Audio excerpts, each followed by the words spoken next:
Welcome to the Blue Lounge. Welcome to the stream. How are you all doing this evening? Angel, Thomas has Pep's number. Come on, you Blues. I agree.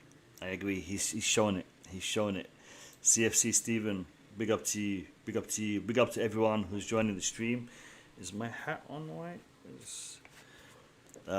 Fabio Silva. You're back. I don't know what you're going to ask me today, Fabio, but welcome back. Big up to you, Leonard. Big up to you, Josh B. Big up to you, Declared. You're still awake, mate. You're still awake. Fantastic. Aye, fantastic. I can't believe you're still awake. It's good to see you back on here. The Chelsea boy, 1, 2, 3, 4. Welcome to the stream. Welcome to everybody on the stream. Listen, lads, tonight is going to be another open stream. I'm liking these open streams. I'm liking the interaction I'm having with you guys. So tonight is going to be another open stream. I'm going to post the link in the chat in a few moments. We've got 9 likes on the stream so far. Let's keep hitting that like button. Let's get more people in here. The way people are going to be notified of the stream is by you guys hitting the likes. The more interaction I get with the stream, the more the YouTube algorithm is going to promote the stream to people, and we're going to get more people in here. People, today we're going to be talking about the Man City game. We're going to address the press conference for both Tuchel and Pep. We're going to talk about the potential lineup. We're going to be talking about the potential formation change that I've seen a lot of people talking about. I've seen a lot of people thinking that Tuchel is going to do a slight alteration to the formation, similar to what we saw against Tottenham in the second half, possibly. I'll have to wait and see what you guys think about that. Personally, I'm in two minds whether or not this is going to happen, but we'll have to wait and see. The link is going to be posted in the chat. Just give me a second. Post and pin it. Okay, so the link has been posted and it has been pinned to the chat. So you guys are welcome to jump on. I want to address also the apparent injury to Mason Mount. And I say apparent because I think there is more behind it. Whether or not it's an injury, whether or not it's just more rest for the man. Because it seemed like he was alright in the last match. Even when he came off, Tuchel said that he played through the pain barrier, took a penalty. We'll have to wait and see. We'll be discussing that in today's stream. First person to jump on is Josh B. Josh, how you doing? I'm good. How are you? Not too bad, mate. Not too bad. Josh, I want to ask you a question. Are you following me on Twitter? Yeah, I am. Okay, what's your Twitter handle? My what? Your Twitter name, your Twitter handle. What do you go by on Twitter? Because I've not seen Josh B on Twitter. Is it Joshua, B? And then it has like ones. No, it's not Josh B. Okay, because the thing is, I can't remember. It has Joshua then 156. Yeah, because you've come on my stream a couple of times, and one of the things that I want to encourage is people to do what you're doing, and that is to jump on my streams, jump on the panel, talk in the chat, because to qualify for the giveaway, which we will be doing pretty soon, is to do exactly what you're doing, and that is to be interactive. So what we need to do, Josh, is on that Twitter, the giveaway Twitter, the giveaway tweet, I want you to actually put down Josh B on your handle. So when I'm selecting the winners, I know who it is that I'm selecting. So everyone who's tweeting, if you have a different handle on Twitter than you do on YouTube, please let me know. So when I'm selecting, I know exactly who it is that I am nominating for the prizes. As you all know, we will be giving away two. I'm going to tell you. We're going to be giving away two Chelsea shirts. Once we hit 10 wins. So every time we're going to hit 10 wins this season, we're going to give away two Chelsea shirts, two Chelsea jerseys. And these jerseys will be bought from the Chelsea Megastore. The winners will get the option of having the number and the name on the back that they want. So we are currently on 6 wins, I believe. Tomorrow, hopefully, we'll make it 7. And then we're 3 wins away from the first giveaway. So, to qualify, you have to be following me on Twitter, m.kasim at the Blue Lounge. And you have to be interactive. And Josh, you are interactive. So, Josh, tell me how you're feeling about the game tomorrow. I'm feeling confident. I think Tuchel knows what he's doing, and he respects Pep a lot. So that's like a good bond there. But as he said, he's here to win matches. So I think since we've missed him out, I think he should start Lukaku and Werner up front.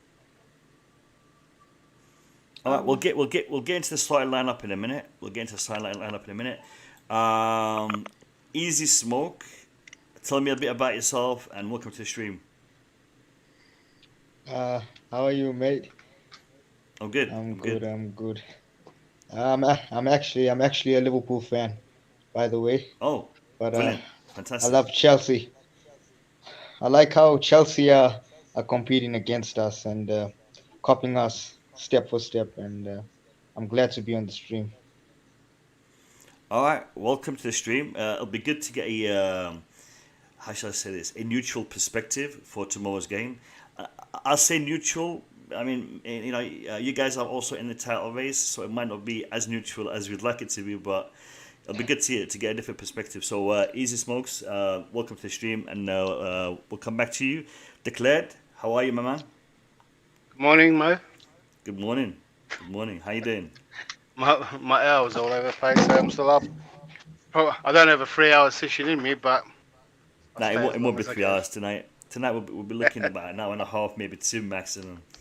But yeah, it's good to see you back on the stream, mate. It should be a good evening. Gabriel, how you doing, my man? Yeah, not bad. I'll join you shortly. All right, Gabriel, take your time. Boogeyman, welcome to the stream. How you doing? Hey Mo. How are you guys doing? I'm fine. I'm really fine. And today I'm just gonna do a lot of listening. Where is Josh B? He's already left? No, he's back. I think he might have had an internet connection issue. Just wanna listen to the kid. Yeah, no. I'm glad to be seeing a lot of new faces or a lot of new accounts jumping on. One of you guys is typing in the background. Can you mute yourself if you're typing? I think it might be. What was it? I don't know. Josh was typing. All right. Listen, Boogeyman. Your perspective on tomorrow's game before we start talking about the lineup and the potential starting lineup formation. Do you think that Pep is worried? That Pep is being found out by Tuchel? Do you think there is an element of that, or do you think it's just another game for the man? Because in the press conference today, both managers spoke highly of the other, even though the journalist did try to prod and try to get someone to misspeak, but both were very diplomatic in their responses. And it was a lot of respect shown from both sides. But right now it's 3-0 for Tuchel. I mean, not taking into account matches outside of the Chelsea Man City, it's 3-0 for Tuchel. So, what do you see? What do you feel about the game? Listen, tomorrow game. I mean, anybody that plays Tuchel need to be worried. Tuchel is hot right now. He is the manager that everybody's talking about. He even been nominated or even UEFA manager of the year or something like that. So It doesn't mean he's better than Pep. Pep has a lot of experience, and Pep has won more than Tuchel ever at this time can even dream of. So the point is, going to tomorrow game, Pep, like we all know, overthink. He is always overthinking. So that just play in the Tuchel hand, because Tuchel, his principles, his fundamentals are always the same. He knows what he's going to do. And the only worry I have at this point is the fact that Mount will not be there. Other than that, if he managed to, I mean, I don't think he managed to pull something out, then we'll see. But I think Pep is worried, and any coach should be worrying when they play against Tuchel. That's for sure. It's not, yeah, it's no doubt about it. I know he's worried. Tuchel look like he knows what he's doing, and it just bothers the other coaches because they just trying to figure out what's the next move, what is he going to do.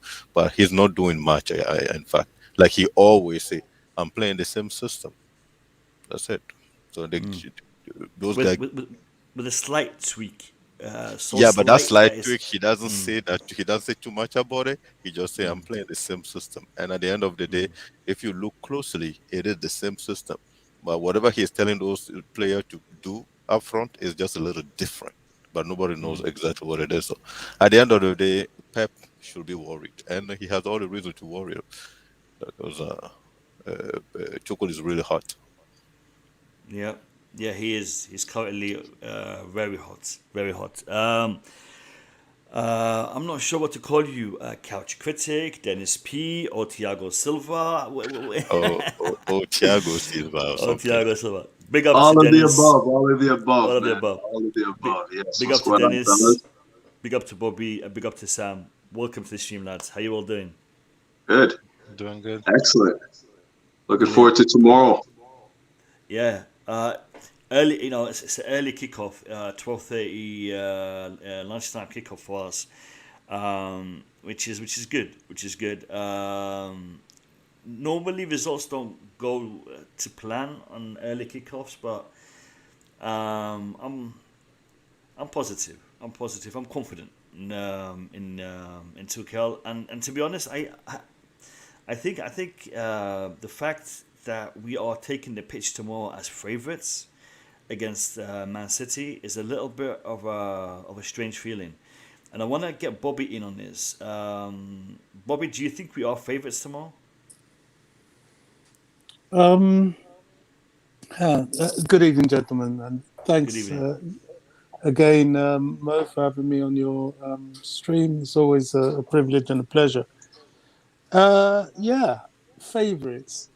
The word favourite in football at the moment is stealth for let's pile pressure and see if we can jinx the other team by giving them a tag, which can often be more of a burden than a benefit. But in this instance, I don't really care. I look at things for what they are. I think marginally, if I'm to have a favourite tomorrow, I will slightly favour Chelsea simply because City isn't quite what it was. And I know miraculously, just like Spurs did last weekend, you're going to suddenly see that Kevin De Bruyne is fit and some of the players that you thought wouldn't play end up playing. That's another matter. Regardless of that, we are slightly the better team, especially now with Lukaku. I agree with Boogeyman that not having Mason Mount could be a bit of a issue, but the problem is Mason Mount hasn't really been on form, and to play City you need to be on form, despite the fact that he has a slight injury. So maybe the rest could do him good, and hopefully Werner's niggle isn't too bad for him to start, because he may be a little bit of a compensation for not having Mount. As I said last weekend, I don't think we have anything to fear. This is a big game. After what we did to City towards the end of last season, and of course lifting the Champions League trophy from them, they're going to take it very, very seriously. They're going to want something out of this game. But I think at the moment we're just that little bit better, especially if we play to our potential. And we've got nothing to fear. But we always, like with every other team we play, have to know that everybody wants our scalp and we have to come out and perform. It's not about systems. I keep saying this to the point where I'm not going to say it anymore. But everybody, always has that, can always have their opinion. It's not about systems to Tuchel. Tuchel doesn't give a stuff about a system. A system is a starting block for him, and then he adjusts to what the game does. So I'm not bothered what he starts with. It's what he does in game that matters. This is what bemuses a lot of people because we can be robotic in football. We follow formulas, and when a guy comes out and he's not in the formula, he's not in the box. We keep trying to put him in the box, and he's not going to go there. That's why he keeps bamboozling everybody. There is no answer. Sometimes you don't have an answer to a good team.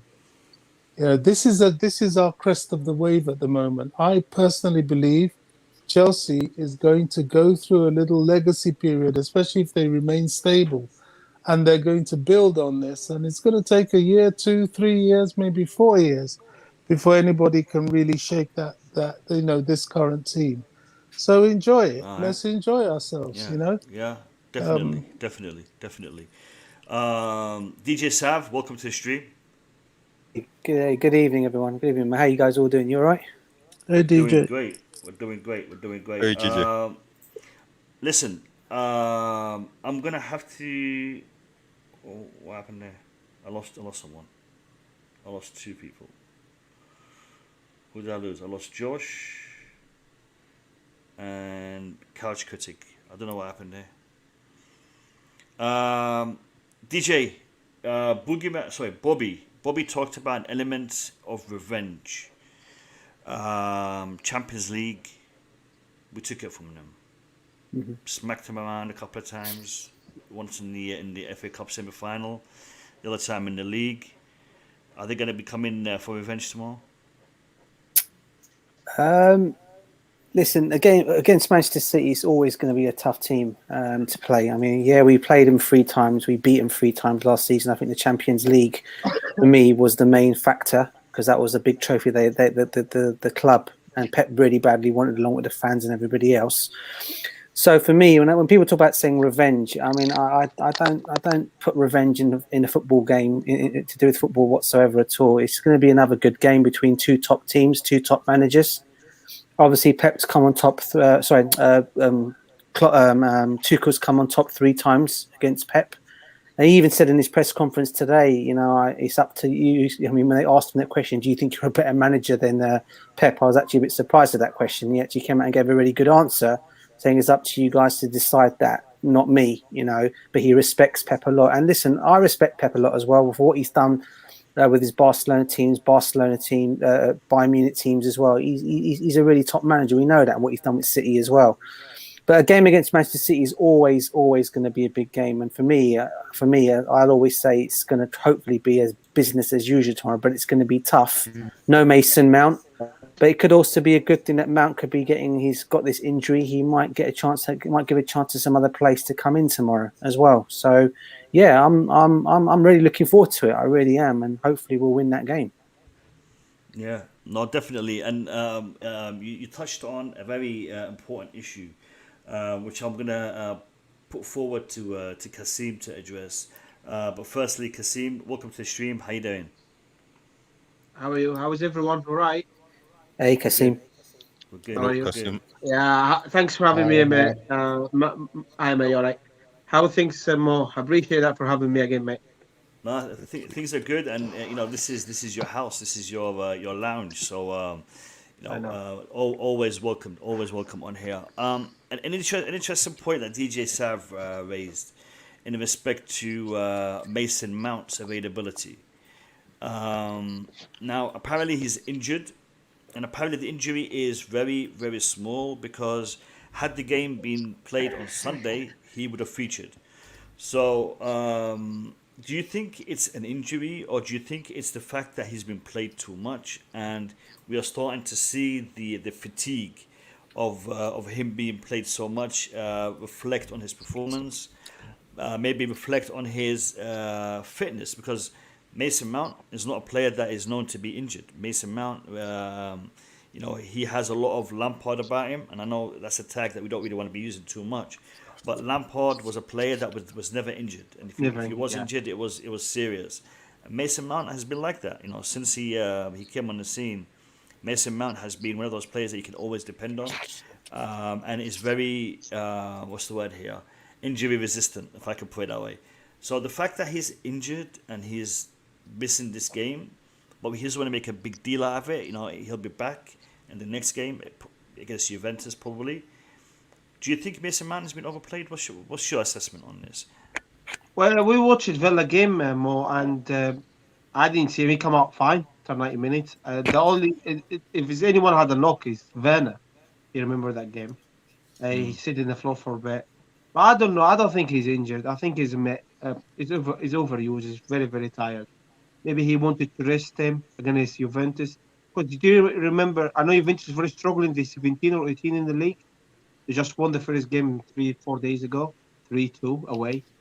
But I think Champions League is very important, because if we go there and beat them 6 points and we'll play that weak team, home and away, another 6 point list, well, we'll qualify. So he's got a plan, if you know what I mean. I don't think the person is injured, because when I watched his Villa game, he came out. It could be injured in the training. I'm not sure, but after Villa game, he was coming out fine. I don't think he's injured. I think he's too tired, I think. And maybe, Mo, and everyone here know, the games is going to come thick and fast. That's why I was trying to. He's got to rotate. That's what I was saying. He's got, it doesn't matter. And a player like Mount should be given some rest. Absolutely. It's crucial for us. It's crucial for us. I wanna address two stories. I want to address two stories before we start to talk about the match tomorrow. Because once we start talking about the lineup and the formation, we'll get into a more accurate assessment or a better read into what we think is going to happen tomorrow against Man City. But before we do that, I want to talk about two stories that have been talked about recently. And the first one is Rudiger and his contract extension. And the second one is Matthijs de Ligt. I think that's how you say his name. From Juventus, the centre back. So I want to address both of those stories. I want to address them together because, on one hand, you have a very good defender, in my opinion, one of the best right now in the business, currently playing for Chelsea and is asking for a pay increase.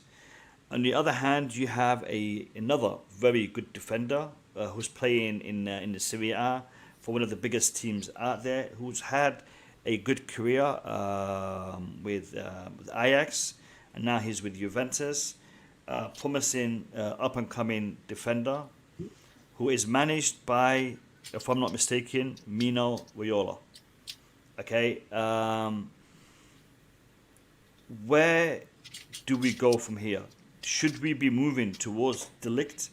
Should we be giving a contract to Rudiger, or should we be doing something else? Should we be looking at Koundé defensively? Should we be doing? And this I want to open for discussion with everyone for the next 20 minutes. So I want to hear your thoughts. We'll start it off with. Let's have a look. We'll get Boogeyman to start us off on this. So what's your thoughts on this, Boogeyman? And everyone can interact with the comments. Hey, I think the answer is pretty simple for me. Rudiger have been part of the core team that won the Champions League last season, and his performances are no doubt one of the best in Europe, at least last season and even the first 2 or 3 games of this season. So listen, Rudiger is only 28 and he's a defender. We have Thiago Silva, he is a 36 or 37. So if we compare those two ages, Rudiger, if he manage himself well, he still have at least 7 years to offer us. We know his quality. It's not like we're going to gamble or anything. For me, whatever Rudiger asks, give him and pray that he accepts it so he can just stay. That situation is so simple that this delight, unless Rudiger had made it clear for our board that he's not staying, then guess what? They have to find someone else, because Rudiger leaving may just dip the confidence of a lot of defenders there. So they might just need like a market signing to just keep the how do you say that? Keep the confidence high or something like that. But should we pay £200,000 a week? Even if it is 250, Yeah. give it. I think more. I think he's asking for more than 200 apparently. No, he's not. He's not. The reports that were mentioned today were in dollars. From what I understand, he wants £200,000 a week. He's been offered 150. Negotiations are ongoing. That's what I've heard. The concern I have is this. Is we are looking to replace him with De Ligt. What are we expecting De Ligt to be offering that Rudiger isn't offering? And why would we be paying that money to bring in De Ligt and get in bed with Mino Raiola when we've just had a massive problem with him when it came to Erling Haaland? You see, I personally believe the story to be fake. I believe the De Ligt story is fake, and I think there is things behind it. There's an agenda behind it. I think Rudiger should be given 200. I think even if he's asking for more than that, with the current system we're playing, with the current performances he's putting in, let's have it. He's one of the best. Yeah. 200 is good, man. Honestly, Mo, you are 100. I think not only is that story circulating incorrect, I will call it an outright lie. I don't see the sense in not investing in keeping Rudiger. If we get rid of him, the replacement player is going to cost us more than his £200k a week demand. He is one of the best in the world, if not the best at this current point in time. I take Bonucci, I take Chiellini in that bracket because they're past it now. When I say they're past it, they are pretty old. They may do a Thiago Silva, but Rudiger is still very much in his prime. Yeah. It speaks badly of the Chelsea board to be hesitating on this deal. It's one of the most ridiculous situations I've seen in a long time. And it gives testimony to some of the things that Julius used to come up and say about the club's transfer and purchasing policy. I mean, this is rank stupidity. It's not even economics. It's not even an economically sound situation. The only it's probably not their fault, though. Why? I would say the only reason that this could be festering would be if Rudiger himself wants to leave. Then I can understand it. But the fact that, I see how, look at how he celebrated scoring the goal on was it Saturday or Sunday against Spurs? Is that a player that wants to leave? Maybe. I don't know. But, yeah, I got some questions on the way in, and big up everyone. I love everyone here. And hey, Bobby, I'm here to try and impress you today. That's what I'm here for. No, please don't. Hey, don't. All right, declared. You're my man. Don't worry about it. Not a good start. Speak your mind. Not a good start. Speak your mind. Shock us. That's the best thing we do here. No, that's your job. Shocking's for you. Russ, if I shock you one day, Boogeyman, I'm taking your name. Oh, man. All right. With the Rudiger thing, right? Transfer news, we always everywhere, yeah. Whether most of them are fake, we know. But what we do know, Rudiger didn't sign a contract, right? That's what we do then, right? So for me, 3 out of the 4 seasons that he's been at Chelsea, right, haven't been that great. He's having a great season now, right? This is his best season. We're calling him one of the best because of the one season. Maybe he's playing for the contract, right? We can throw that element in there. If the money he's asking for could be 200 and could be more, this is his last big pay contract, right? I know, Bobby, you mentioned the badge and everything, but the last money contract is probably priority. You know, everyone's got families and everything, so we have to take that into account. If he gets the money, he'll be our most expensive defender with an Aspie, right, as a captain. So you got to ask, is he the best defender in the team? For one, right? And then, but I do agree with everyone because to replace him is going to cost way more. So it's more, I think, do the club value him, right, as much as we do? Has he asked for amounts that they've hesitated? Because we're not a club that let players run down their contract. No, we haven't done that really before. And now it's coming. We're not even getting a proper chance to sell him. So there is a lot of questions, and I even question when we were getting Koundé. Koundé looked like he was very close. We were very close to getting Koundé, and Koundé's characteristics compared to Rudiger are very different. So does Tuchel feel like he can do more in that role where Rudiger plays, something different? Because where I'm making this interesting theory from is that we've seen Rudiger score some goals. We've seen Rudiger go for a run, right? We've seen when the play is so stretched that one of those defenders can move forward. And I thought, hey, if that was Koundé, who is a defender playing like a midfielder, right? He could have done more. And maybe it's Tuchel and the board that aren't rating him as much as we are, right? And maybe I was going to say the demands aren't weighing up. Yeah, no, I see where you're going with this, and I think you make a very, very valid point. I think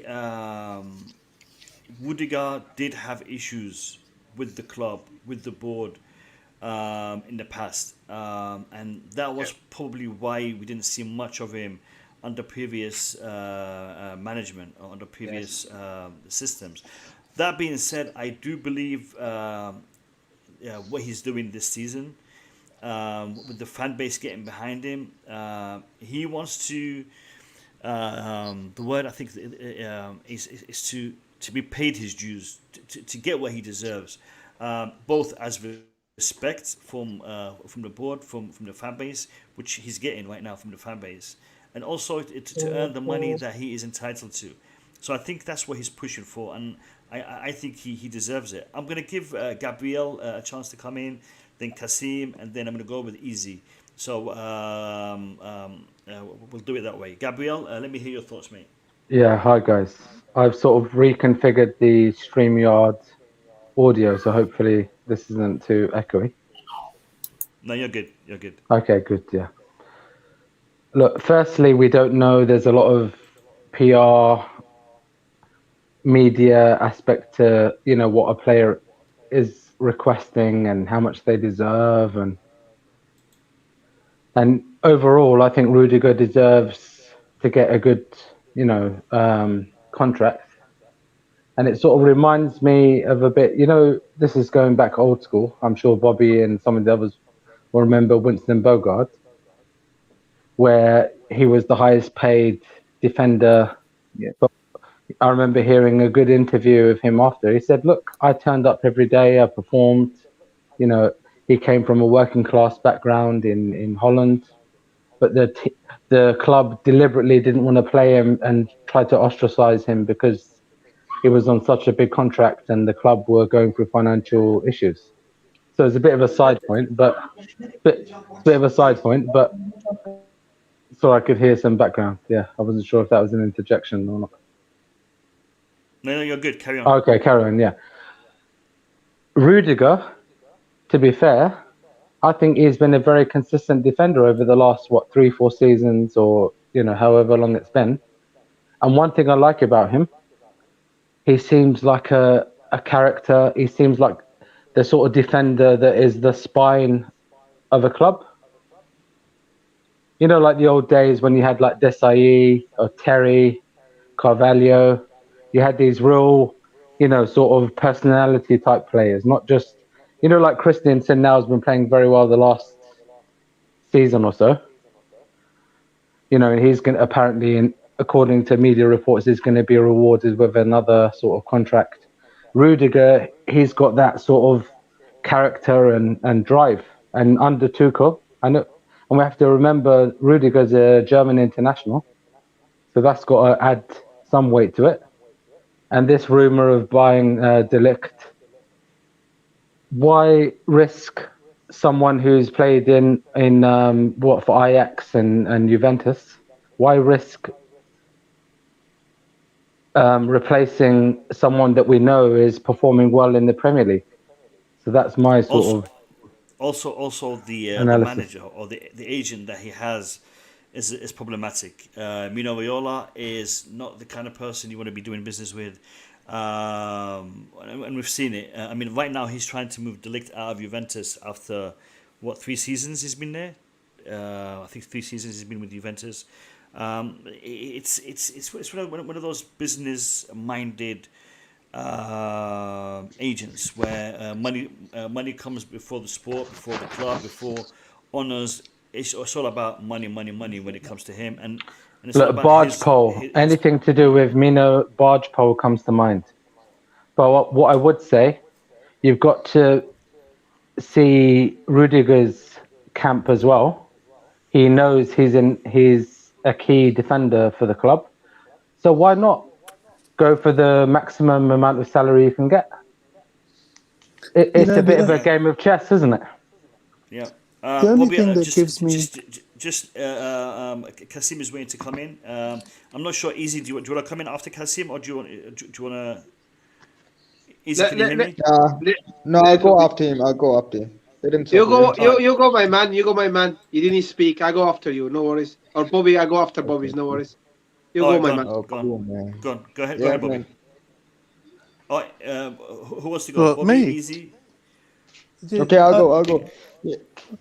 Yeah, I'm saying like Rudiger has been playing really good football for the last 5 months or so. He's been under Tuchel, and I've been really impressed by his performances. And I don't see why Chelsea cannot give him a new contract. And I mean, to put a salary price tag of 200k a week or month, they should just give it to him, because incredible football. I mean, delivering the Champions League and playing impressive in the Premier League. I mean, thumbs up to Rudiger. Izzy, I want to ask you this. Do you agree with this statement that Rudiger is one of the best defenders in the Premier League? No, man. I would say that he's up there, but I won't say the best. Man. You know, who Van do you think Dijk is the is... best? There you go. I was waiting for that. I was waiting for that. I knew you were going to say that. It's subjective. Bobby, your take on this? I guess, I mean, there's been a lot of value in what everybody's been saying, because we're all still guessing. I think what gives me some comfort in this situation, because personally, I don't see the value in not extending his contract. I think it's foolishness. You don't get rid of an asset of that quality, whatever the history. And people forget when he joined Chelsea, he came with that serious injury, and it took him a while to recover. And then he got another injury, and that's why his form was a little bit patchy in the beginning. But that's history. We know what he's done in the past season and a half.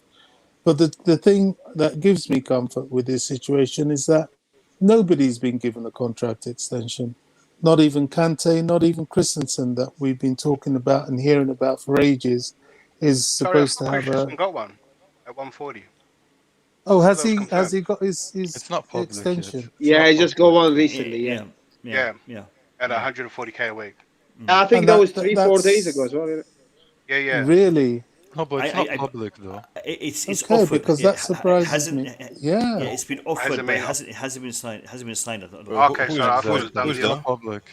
Who The is club that? haven't announced it. Christensen. Christensen. 140, yeah. Yeah. Well, it's got it's it, not. It's not official. No. Oh, okay. Listen, But, you know, that guys. aside- Carry on, Bobby. Carry on.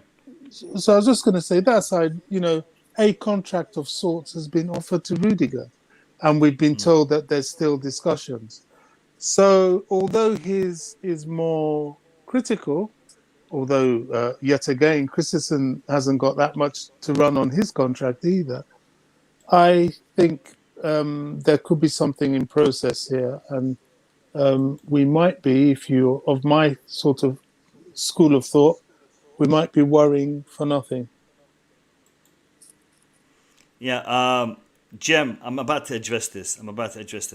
Listen, guys, I have people waiting to come on who are currently in the chat. I'm going to give Josh, Sam, Easy, and Gabrielle 2 minutes each to give me their thoughts on the match tomorrow.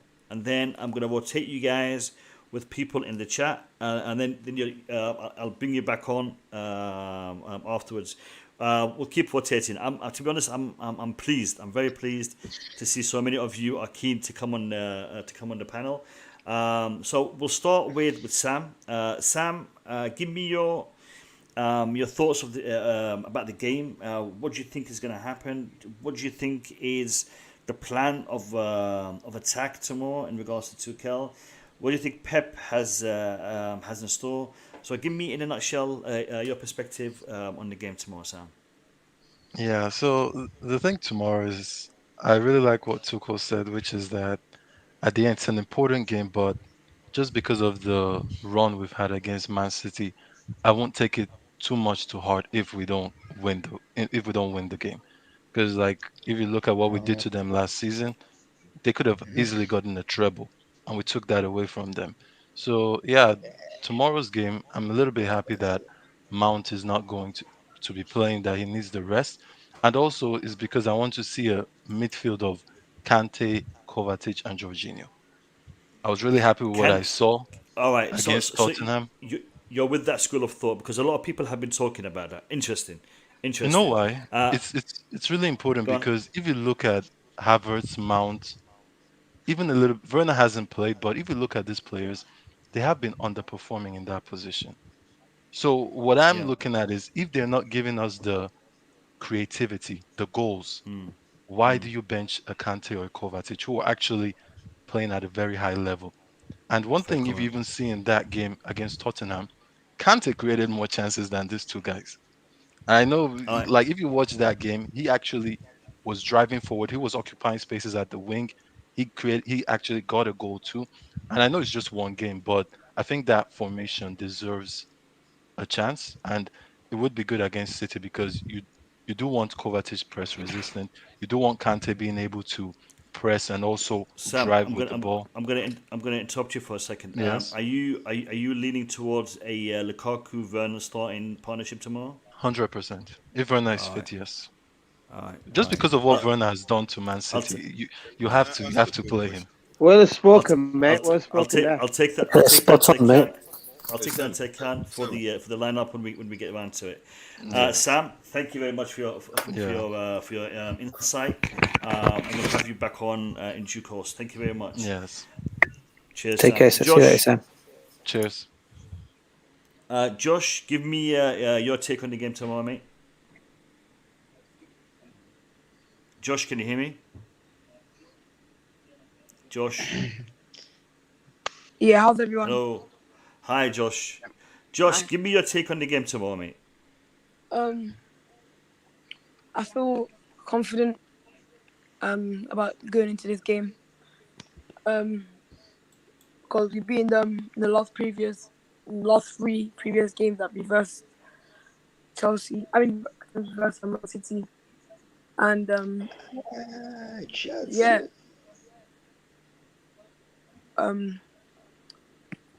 What's it called? Josh, do you think Pep Guardiola and Man City are out to get us tomorrow? Pardon? Do you think Pep Guardiola and Man City are out to get us tomorrow? It's time for revenge. Do you think that's what's going to happen? Yeah. They're going to get us? I think Pep can. You think so? I think Pep has something there that he can provide. He has a lot of. You're breaking up. You're breaking up. Can you say that again? Josh, I'm having audio problems with your connection, mate. Josh, come back in due course. I'm going to rotate you with with some of the guys in the back. No, I like Josh a lot. He's the one that told me that I'm wrong again, right? I can't remember. I couldn't forget. No, it wasn't Josh. It was David, I think. It wasn't Josh. Yeah. Not good. Was it Josh? Josh, did you tell Boogeyman that he was wrong? No, he's gone. We've lost him. Yeah, I think he had a connection issue. Okay, who's next? Easy. Easy is listen, guys. In case you missed it, Easy is a Liverpool fan. So we're getting a perspective from an opposing or a rival team to both Chelsea and Man City. So it's interesting to get his perspective on the game tomorrow. So Easy, let me hear it, mate. Man, I'm gonna be back in Chelsea tomorrow. Because I don't like Man City. Man City show off too much. I strongly believe that Chelsea will deliver tomorrow, and will definitely be top on the log with Liverpool. And as in terms of Werner and Lukaku pairing, that will be wonderful to see. I can't wait for that. But I think Chelsea can win without Mount, because definitely Kante, he can do it. For me, he deserves to be up there with Messi. I mean, the guy's been incredible, truly. I mean, if you look at it, Chelsea, I'll say 3-1 tomorrow. All hands down to Chelsea. Wow. Okay. That's a big shout. Why do I find it hard to believe someone that is scared? I'm pretty sure you don't want to share the top. I'm bringing this guy back on the channel, man. I'm bringing him back on. Easy smoke? Easy is good. Listen, Easy, I got a question nice for you. one, I got a question for you. Yeah. Easy. I got a question for you. Yes. Easy. As a Liverpool fan, who do you rate the highest from the academy lads that have come through in the past couple of years? As a Liverpool fan. As a Liverpool fan, I have to go down with Chelsea, man. No, I mean, the likes of players that they brought. Yeah, exactly. Who from the players that have come through our academy do you rate the highest? It's okay. I'm putting you under the spot here, but yeah. I will have to go with Mason Mount. I mean, incredible player, hands down to him. He takes it for me. What about the academy player you stole from us? After that, you sold back to Bournemouth or something like that. Solanke. Oh, Solanke. Solanke. Oh no, man, no. I mean, Mason Mount. I mean, he had a good run in the international duty, but for Chelsea, I mean, he's just been superb. He's been the key man in that midfield. All right, Easy. Listen, thank you for coming on. Big up to you, and I want you to come on when we play Liverpool. I want to have a bit of a banter with you, and have a what's the word here? An opposition fan's perspective, because when we talk about Chelsea, but it's nice to hear, from a different side of the league. So big up to you, and thank you for jumping on, and I'll see you later, mate. Cool. Cheers, Easy. Take it easy, mate. Take it easy. That's a nice one. All right. Listen. Right, when we beat Liverpool, you got to bring him back. I will try, but when we beat Liverpool, will he come back? I don't know. Definitely. I'm always here, guys. Welcome. Big up to you, Easy. I'm going to bring in Declared, and then Gabrielle, and then we'll see who else is coming on. And then we'll start to jump into the team selection and the formation. And MDT, Mohammed, welcome to the stream. I forgot to say hello to you, mate. Big up to you. Yeah, good. Big up to you all, man. All right, Mo. Nice to see you guys. I am Mo. You all right? Hey, man, how you doing? Good. All right, Declared, give me your 2 cents on the game tomorrow. All right. It's a big one. I got to impress Bobby again before I go. So I think I want to. I'm trying to think. I'm trying to think some of the points that you guys talked about before. Like, you guys said Chelsea are favourites, but by the bookie standards, it's a very even odds. So not even the bookies think we're favourites in this game. This is a very 50-50 game towards them as well, and that's how I see it. And I'm actually worried. A lot of people are confident, but you got to imagine, right? We rate Pep. Pep has been one of the best for a while, and that was a game that defeat defined his season, right? It defined him. It was the trophy that I'm missing. He had a whole off season to think about Chelsea, right? To actually think of the 3 times that he lost. He doesn't lose a lot, right? But he cops some big defeats, right?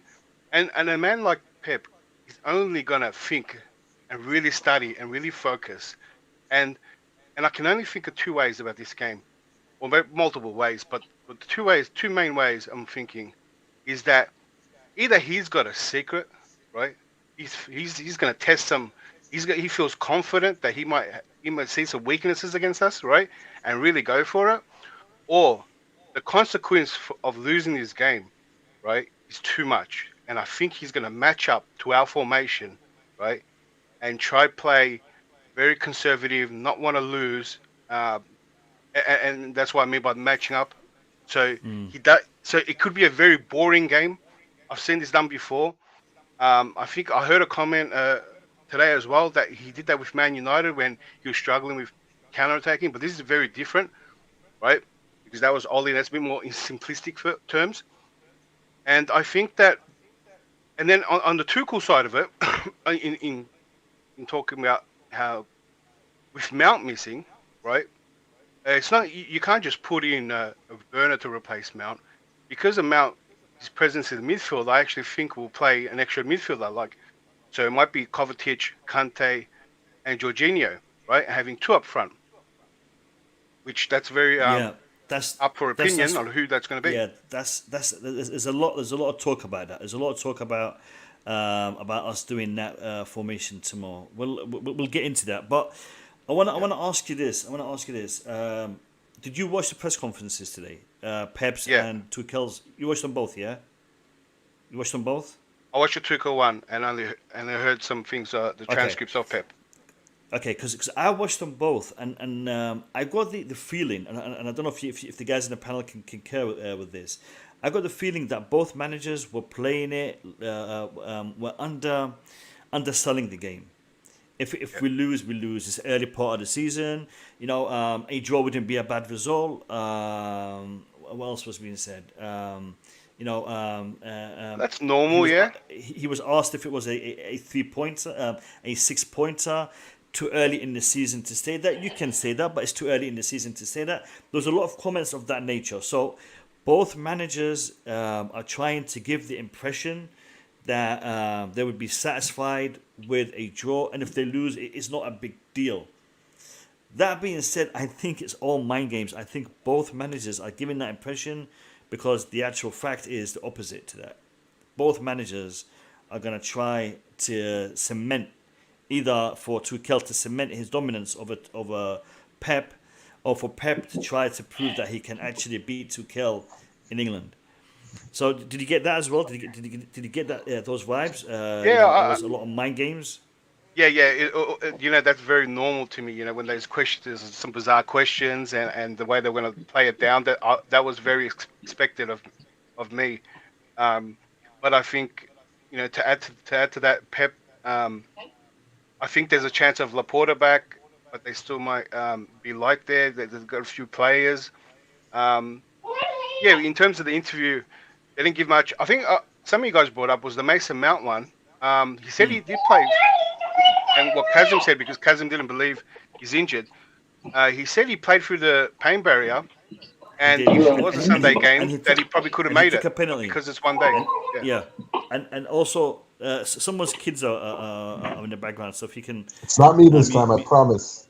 I think it's Mo. He ran away from his kids. Yeah. No. I think so.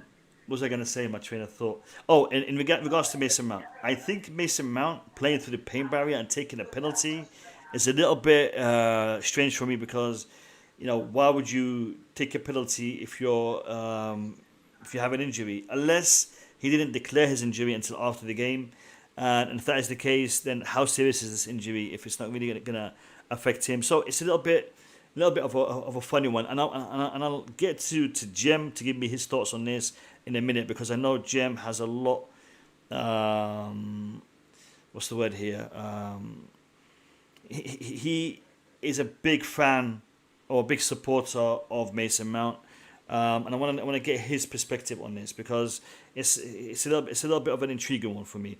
Declared, thank you very much for jumping on, mate. Thanks. Always a pleasure. And I hope you don't fall asleep until the stream finishes. I had a quick answer about the Mo thing. I'll say that before my going away. Go on. I've been in that position before, right? It's adrenaline. Adrenaline keeps you going. The heat, the game. I've done that heaps of times myself back in the day, and you can take a penalty. You can do a lot of stuff, and then after you cool down, that's when it really hits him. So he didn't really feel it until after. Yeah, it's possibly he didn't feel it until after the game. Yeah, that's very normal. And like I said, Tuchel did say if it was a Sunday game, he probably could have made it. He'd play. So we're very talking about something very minor, and maybe doesn't risk it. And I'm not going to rule out that he can come off the bench. That's a very big possibility as well. Yeah, just the way he was talking. Yeah, possible. Yeah. Yeah. We'll see. We'll see tomorrow. Cheers, Declared. Appreciate you, mate. Oh, yeah, thanks all. I love it. See you guys around. Take it easy, mate.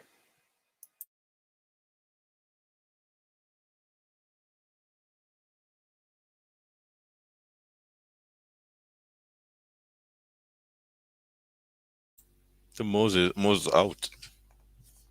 Mo's frozen, man. Look at his face. Yo, GG Savo, Bobby, can you take over the stream, man? Yeah. Wake up! Mo, what's going on, Mo? I was going to guess Jim impression on. Oh wait, so he was asking about Mason Mount. Yeah, let me take over, innit? He was telling Jem to. I'm going, Jem. How you doing, bro? You all right? But this is the Blue Lounge, people. Smash that like button. Subscribe to the channel. Excellent, mate. Good start.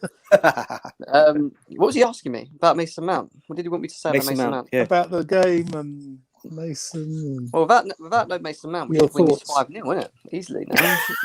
Let's be serious. Like, no Mason Mount, more goals. Yeah, that's what many are saying. But look, he will be missed. He will be missed. If we're playing, if we're looking to play he's back. Here he is. Yeah, I had an internet connection issue. Sorry, lads. Gabriel, your thoughts, mate? Oh, was I interrupting someone? No, you missed out. Have you missed out, Jem? No, I was just talking about Mason Mount because you asked me about Mason. No, I'm coming to Jem after. Right, okay, cool. I'm trying to rotate the panel. So I've got Gabriel to get through because I think I've got Julius trying to jump on as well. Once I get Gabriel's thoughts, then I'm going to get Jem to come in, and then we're going to go to the formation and team selection. So Jem, just sit tight for a second, mate. Gabriel, mate, give me your thoughts on what to expect. Ready and waiting. In a nutshell. Let's go. In a nutshell, I thought you said 2 minutes. Did I say nutshell? I meant a big nut and a big shell. Look, football is football, and there's a lot of semantics. There's a lot of if, buts, and maybes. Look, one thing I'd be cautious with, and I'll be honest, maybe I'm a pessimistic, optimistic person, whatever that means. I love that. Pessimistic, optimistic person. That's 50-50, glass half full and half empty at the same time. Brilliant. Let's have it. Look, all this hype about, Tuchel he's got the Midas touch over Pep. And the fact that, we've come away with so many wins, against City. Even before Tuchel, I know we had a good few wins. A game is a game. And I've just got my hunch is there's going to be a bore draw. Nonetheless, it's a long season. And this is one game tick minus or whatever the result is in the grand scheme of things, I'm not going to be too sort of disheartened. Obviously, I'd love to see Chelsea beat Man City, and personally, I've never really liked Pep as a coach, but that's a side issue. That's a sort of footnote. But I've got this sort of passion for Tuchel, and I think he is a bit of a wizard when it comes to tactical changes, etc. But we also know football is elements of luck here and there, decisions by the ref. We know from the Liverpool game, had we not had those sort of controversial elements, Chelsea, definitely would have gone on to win the game. So overall, let's think of the grand scheme of things rather than going in and he should have played this one, he should have played that one. The only thing is adding to that, and I mentioned this on your podcasts and a few others, I think we need to show a good first half performance, because it seems that there's a lot of pressure on the Tuchel second half changes, like the Mourinho-esque, subbing a player or making a change. I'd love to see us banging, winning the game in the first half. Yeah, and we've suffered with that over the past few games. I think he was asked about that, Tuchel, in the press conference, and he tried to put it down to experience and. What's the way? It's more of a team strategy, opposition, rather than the fact that they're not doing something or that they're doing something wrong. I think we are going to see more of this first half bumpy ride kind of performance, and I think it's.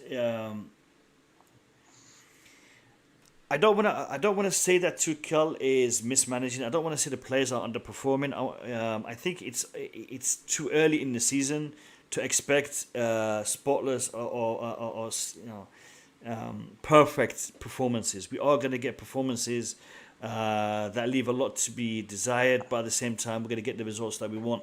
And Tuchel did say that these games were all 50-50 games.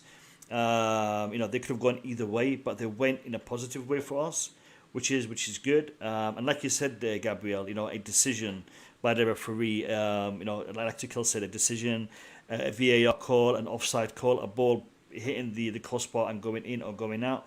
Things of that nature will decide games. The issue I have is we are Chelsea, we are the champions of Europe, and I don't want our games to be decided on those things. I want us to decide our games on merit, on performances. And I think that is something that Tuchel in the back of his mind understands and knows and is working towards.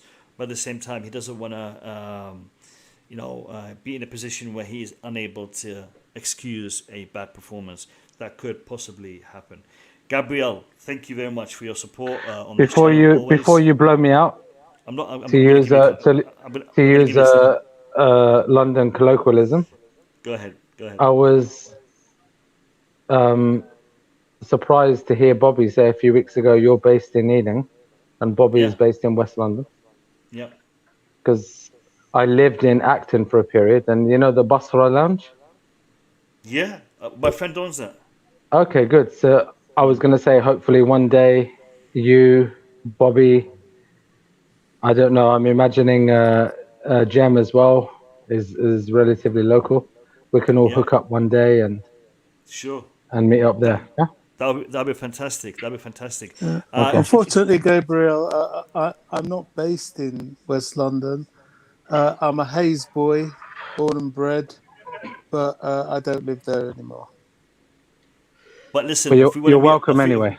If we want to meet up, a bus ride, train ride, car ride, I'm sure you'll make time, Bobby. You got to do that, man. You got to do that. All right, I'm still hanging around in the background, so hopefully I'll join you guys shortly. Yeah.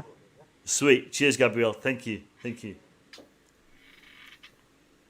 All right, Julius, if you're around, jump on. I'm gonna keep a spot open from now on. I'm not gonna give it to 10, so we're always able to get people on. People in the chat, we are always welcoming you guys on. We want to see you guys on the panel, but if it gets congested, I do have to rotate. So excuse me for doing that. Here is Julius. Julius, welcome to the stream. How are you? Julius, he's busy typing away. I can Hi, hear him. yeah, so I'm here. You're working. I know you're working in the background. How you doing? You good? Good, how are you? Fantastic. Hey, Julius. I'm gonna give Jem the opportunity to respond to my comment in respect to Mason Mount while I set up the formation and the start lineup. So Jem, let me hear your thoughts on the whole Mason Mount situation. Jem, can you hear me? Jem? Hello? Alright, Jem is not here. Jem, when you do turn up, you can jump in and give me your thoughts on Mason Mount. Alright, I'm going to give you guys the... where is it? Footwiz. Here we go.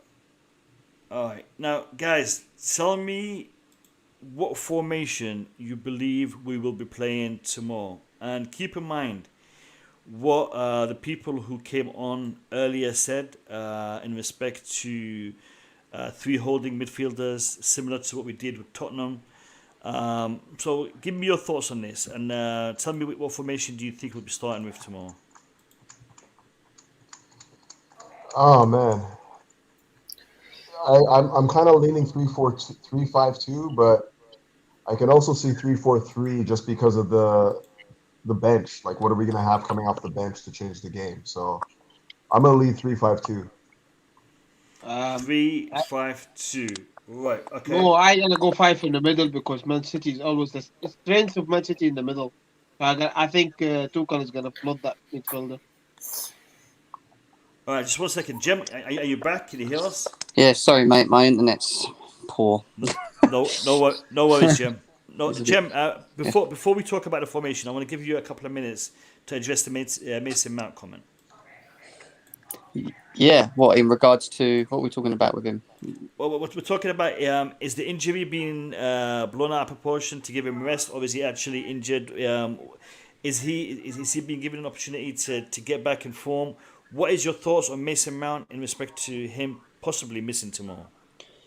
I think we have to. I think it's good that we allow Mason Mount time on the bench. I think it's good for any player that's not had the biggest. I mean, he hasn't started well for me, Mason Mount. Don't get me wrong. I feel like he's had a couple of good games, and then he's come into like a bad patch and a good patch and bad patch. The last 2 games prior to the one against Villa, he was, again, pretty poor. So I think this whole injury, I mean, coming on for Kante against Villa, I thought he was okay. I thought he gave us something different. I wouldn't say he was amazing, but I would just say he gave us more energy in the midfield. And I just felt like he was, him coming on made a bit of a difference. But in terms of his injury, if he's injured and he's not fully fit, then I'd rather have him not playing and have a fully fit like Havertz or Werner coming on the pitch, because I feel like the thing with Mason Mount is I feel like we've kind of lost, but where we play 3-4-3 and Mason Mount always has to play, he's playing behind the striker, and I don't know, I'm still not sure whether that's his best position.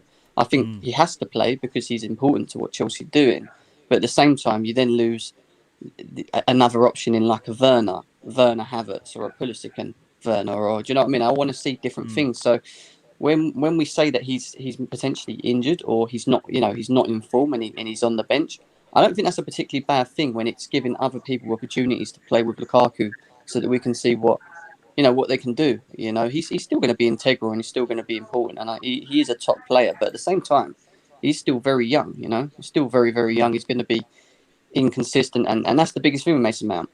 He hasn't really been inconsistent the last 2 seasons. He's had very good performances and average performances. I wouldn't say he's been absolutely poor. And this season, I feel like he's been like that a little bit in certain games, and maybe he does just need couple minutes of a break. Do you know what I mean? So it's good for us to see different things, Mo. I think it's the most important thing from this. If he doesn't play tomorrow, I don't think it's the biggest of loss, especially against a Man City team that's going to play a high line. I think we need runners against Man City, but that's my preference. So we'll just have to see. All right. Yeah. No. I concur. And I think Mason Mount needs the spotlight to be taken away from him for a little bit. I think there are people who are active on social media who want to see Mason Mount playing 24/7. I think if you want to have the interest or the best interest of a youngster coming through, at heart, you need to give him time. You need to give him time because you don't want him to burn out too early in his career. So for me, seeing Mason Mount giving a little bit of a rest here and there is not it's not a bad thing, and I think it's only going to help him to improve and become a better player moving forward. People, we've seen a lot of comments in the chat saying 3-5-2. Do you guys concur? Are we looking at a 3-5-2 formation tomorrow? I think it's going to be a 3-4-3. I mean, you'd think it's a 3-5-2 with no Mason Mount in the team, but I just got this feeling that you might potentially see a Havertz, maybe Werner and Lukaku. He might think to himself, why do I need the third midfielder? Well, you got to bear in mind the last 3 times we beat Man City, did we play 3 in midfield? No. So but we had now. So why now? I'm just thinking. I'm thinking more just second half. Like, how can we change the game if it does require? No. But do you know what, Couch? I agree. I like the 3-5. I like the 3-5-2. But he might start with the 3-4-3 and switch into the 3-5-2 at a later stage if we're 1-0 up. Just to, we did a bit of expert. No, I get you. That's kind of I was a little bit torn by that. But I just think the loss of Mason Mount and the control, the ability to control the midfield. I mean, Conte is obviously a big part of that, so it's hard to really say like what kind of influence he'll have on the game. So you could be very right. Like 3-4-3 could be the way to go. I was just thinking more of how do we compensate for Mason Mount. Yeah, 3-4-3 with Werner and Mason Mount is a completely 3-4-3 because those two press a lot. They press the back line of the opposite side a lot. When you take Werner out, you put Lukaku as a center forward because he's our main man, and then Mount is injured. Listen, I don't think he will take that risk to go 3-4-3. He will need one man in the middle to protect Jorginho because the last few games, when we play against Aston Villa, Zenit, and I can't remember the last game we played, but our first half were not good, and Jorginho was targeted a little. He needed a little bit of protection, so I think he might bring someone to protect Jorginho. So I don't know, Kante will be the one or Loftus-Cheek, I'm not sure, but he's going to put like a big body there so to protect Jorginho a little. I mean, I think Kovačić will be in the lineup. The Kante will be there, but how do we impact? That's why when critics ask the question, how do we impact the game if the game is not going well, like all the first half we played? That's when I'm a little puzzled. But they have to find a way to protect Jorginho at the same time impact the game. So I have no idea what the start lineup will be. It's going to be difficult.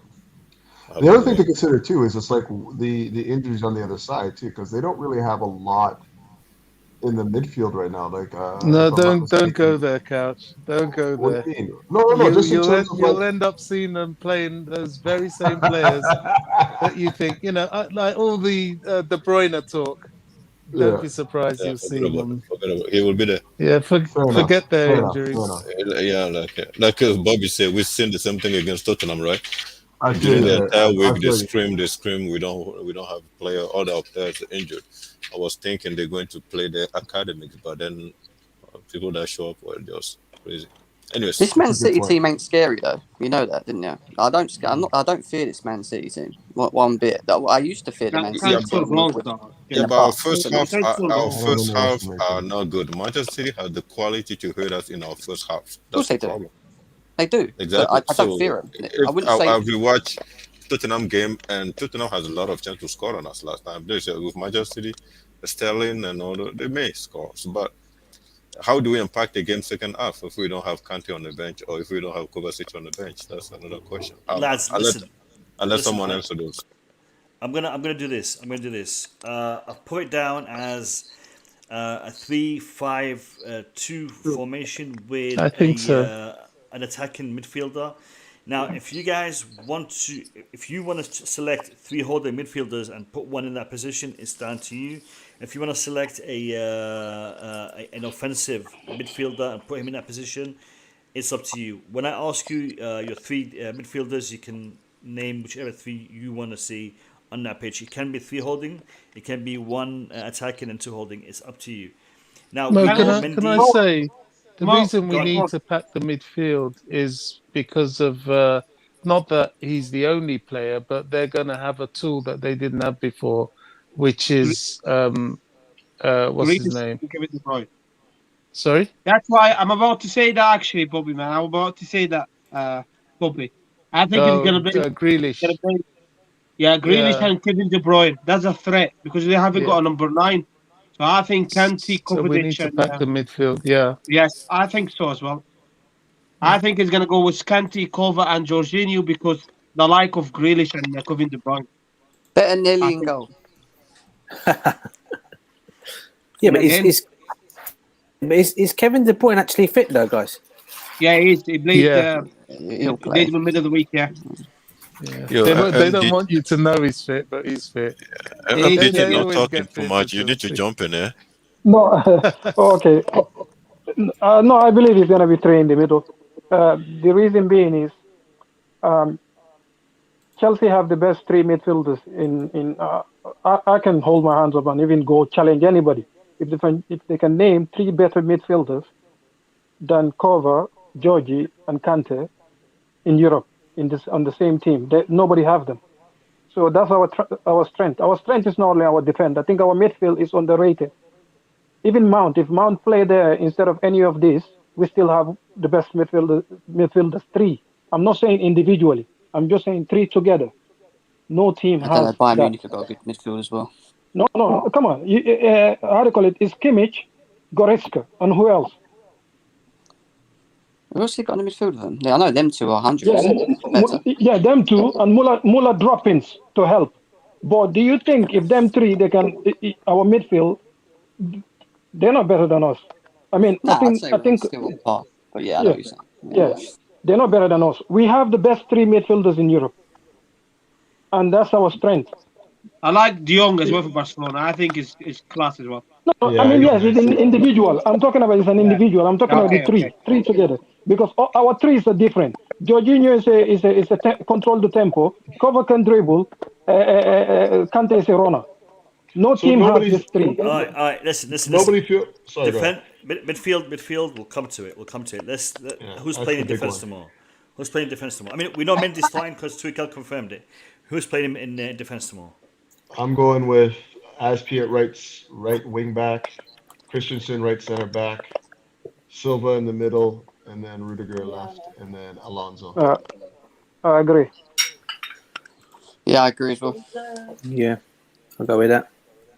I gotta go with Reece James. I think it's time. I think he had a good game against Villa. Him and Loftus-Cheek man match to me. Yeah, but in the big games, he likes being solid defensively. He plays well against Sterling, Jim. Yeah. Last game. Kasim, who do you change? I don't think any catch that. Who do you want to change? To me, Christensen drop. Azpilicueta sit deep, and for wing back, I think Reece James is good to go, and another side is Alonso. All right, we'll come to that in a second. Do you want to see Tuchel don't drop his captain on for big games.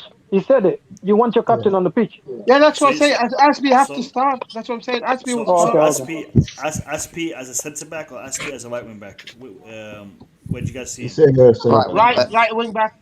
Right. Yeah, right wing back. Okay, so who's in the middle? Oh, I see you say Reece James for Christensen. Okay. Christensen. Yeah. Thiago. But I think you were saying Reece James for Christensen. I see you. Hold on. Champions League final. So Reece James is right centre back. Is that what you're saying, Kasim? No, I think in the middle is Silva. On the right, next to him is Aspi. On the left is Rudiger. Further right is Reece James. Oh, okay. All right. So you guys. All right. Do you guys concur? Do you guys No. concur? That's gonna be. I don't think that. I don't mind it, but I just don't think that's what Tuchel's going to do. Yeah, I don't think he will do that. Are we basing it on what we think Tuchel's going to do or what we want? Yes. No, Tuchel. If it's Tuchel, then I think agree with that's Jim. right wing back. I don't mind it, but Tuchel will do that. I actually agree with Kasim. I think Azpilicueta will be playing wing back and James behind him. Like those positions, just switch it. Where we put Aspi. When's he done that though? When has he ever done that? Yeah, Champions League final. In the final Champions League. I don't. I mean, And I think, guys, if you think about it, if the three sit in the middle, Kova, Jorginho, and Kanté, you need this wing right and left flies. So he needs Reece James. I know. I think you're right as well, because Reece James has some of his best game against City on the left. Mm-hmm. Attacking City's left. Right. Yeah. No, sorry. I mean attacking City's left. Yeah. If you remember, even when we went there on 1-2-1, when Ziyech scored and Alonso, Reece James, that's one of his best game, and in the Champions League finals as well. So I understand. He's got bear in mind, he's saying. playing against Grealish. He's not playing against Sterling as well. Hold on. Listen, guys, I want to ask you this. Is James a better centre back than Aspi? No. No. All right, listen. Wait. Let me finish. Centre back. Is Aspi a better wing back than James? No. Yes. No way. No, because Yes, for me. Not because of strength. I'm talking about not because of attacking. I'm talking about Azpilicueta. When he play as a wing back, he contribute more to our goal scoring. Like he contribute more to he assists more than James when he play as a wing back. Do you know why I think he'll play Aspi right wing back in Christensen? And the reason why I don't think Reece James will play is what he said there, but for the defensive aspects, playing against Jack Grealish, who we got to bear in mind is probably Man City's informed player at the moment, I think in terms of doubling up defensively, Aspi's better and Christensen are better to do that job for me personally. I think James is better going forward. He can defend, but I just think Aspi gives us more defensive stability at playing as a wing back and then doubling up on Grealish, which I think we're going to do. Try and nullify him. And Aspi as well, Jen. You know, Aspi don't have to go all the way to the byline to cross. Aspi can pass to the striker even from the midfield. He doesn't. Check it, even like his assist. So is it Lukaku in the Champions League? Yeah, he didn't have to go all the way. I think this is a good problem to have, because I don't have a problem with starting Reece James at right wing back. I think this is a good problem to have. But if I'm going by what I think Tuchel's going to do, then I'm thinking it's going to be Aspi, just because it's just more solid, and one of Christensen or James. But I'm thinking Christensen just because his form right now. My point is, I think against a game like that, they're going to be really fast. Thiago is going to play really good also, I think. But if there is an injury, we need Christensen to come off the bench. So I think Christensen will be sitting on the bench just in case Thiago Silva has a problem. Well, I mean, you could just move him into that position and then bring on somebody else. But now they both are so hard to do. All right. Let's cut off the head of the snake. I'm gonna ask you one at a time. DJ Sav. Yeah. Who is your right centre back and who is your right wing back? Right wing back I would put as Reece James. Okay. Yeah. And centre back I'd put probably Aspi there. Yeah. All right. So you switched them around. Them around. All right. Now, Bobby, who's your right centre back and who's your right wing back? Sorry, you cut out there, Mo. Who's your right centre back and your right wing back? My right centre back is Christensen, and my right wing back is Aspi. Okay. Julius? I want Aspi centre back and Reece James wing back. And the reason is I don't like the option of having two defensive-minded defenders at the same side, because having Reece James as a wing back and Aspi as centre back will offer us or will offer Tuchel tactical flexibility if he needed us to push forward, and having Reece James there is going to be great. Also, you have to consider that both of these guys could have free roles, so they can switch positions accordingly. Depends on the circumstances of the game. Fair comment. Okay. Yeah, for sure. Jim? If it's what I want, there's two ways. If it's what I want, then and not what Tuchel wants. It's what you think Tuchel's going to do. Oh, right, okay. Because I'm hearing people say it's what they want, so I'm assuming it's what they want. But no, that's fine. If it's what Tuchel's going to do, then I think it's going to be Christensen and Aspie. But I'm going to shoot as well at the same time. I've got to get up early for the game, and I as well got to make my way down. Yeah. So I'm getting there. So big up to you, Jim. Big I'll up to take you. it. Take it easy, Jim. Listen, Jim. If you get any footage, send it my way, man. I might just post it. Yeah, 100%. I'm going to do a couple of videos while I'm down there and stuff as well, so I'll send them over to you. Big up to you. All right, then. Enjoy, brother. All right, mate. Take care, Jim. Guys. See you later. Take care, mate. Cheers. Bye. All right, so we've got 2 for Christensen, and we've got 2 for Aspie in that centre back position. Couch. You already know. If it's Tuchel, I'm going with Aspie as right wing back, and then Christensen as center back. So that's the most 3 for stable. Christensen. Yeah, I just think that's the most stable, sound defense we can put together. Okay. Mo, what do you think?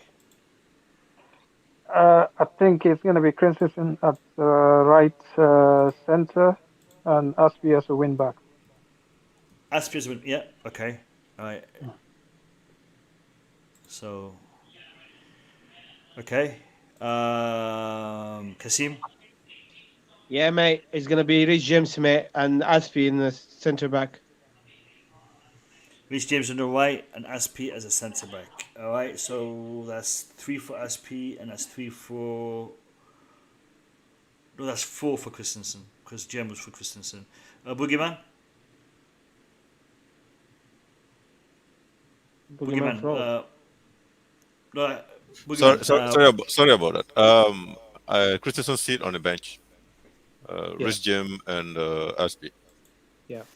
Reece James and Aspie. All right, it's pretty much tied. It's pretty much tied. You let the child decide, right?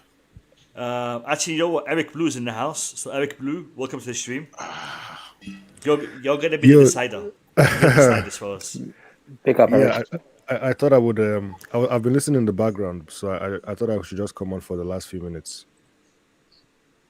All right. Well, just tell me who you think is gonna be the right centre back and the right wing back. Yeah. Okay. Right centre back. I think I agree with Christensen. I think I'll go with that. Okay. Wing back. It has to be Alonso.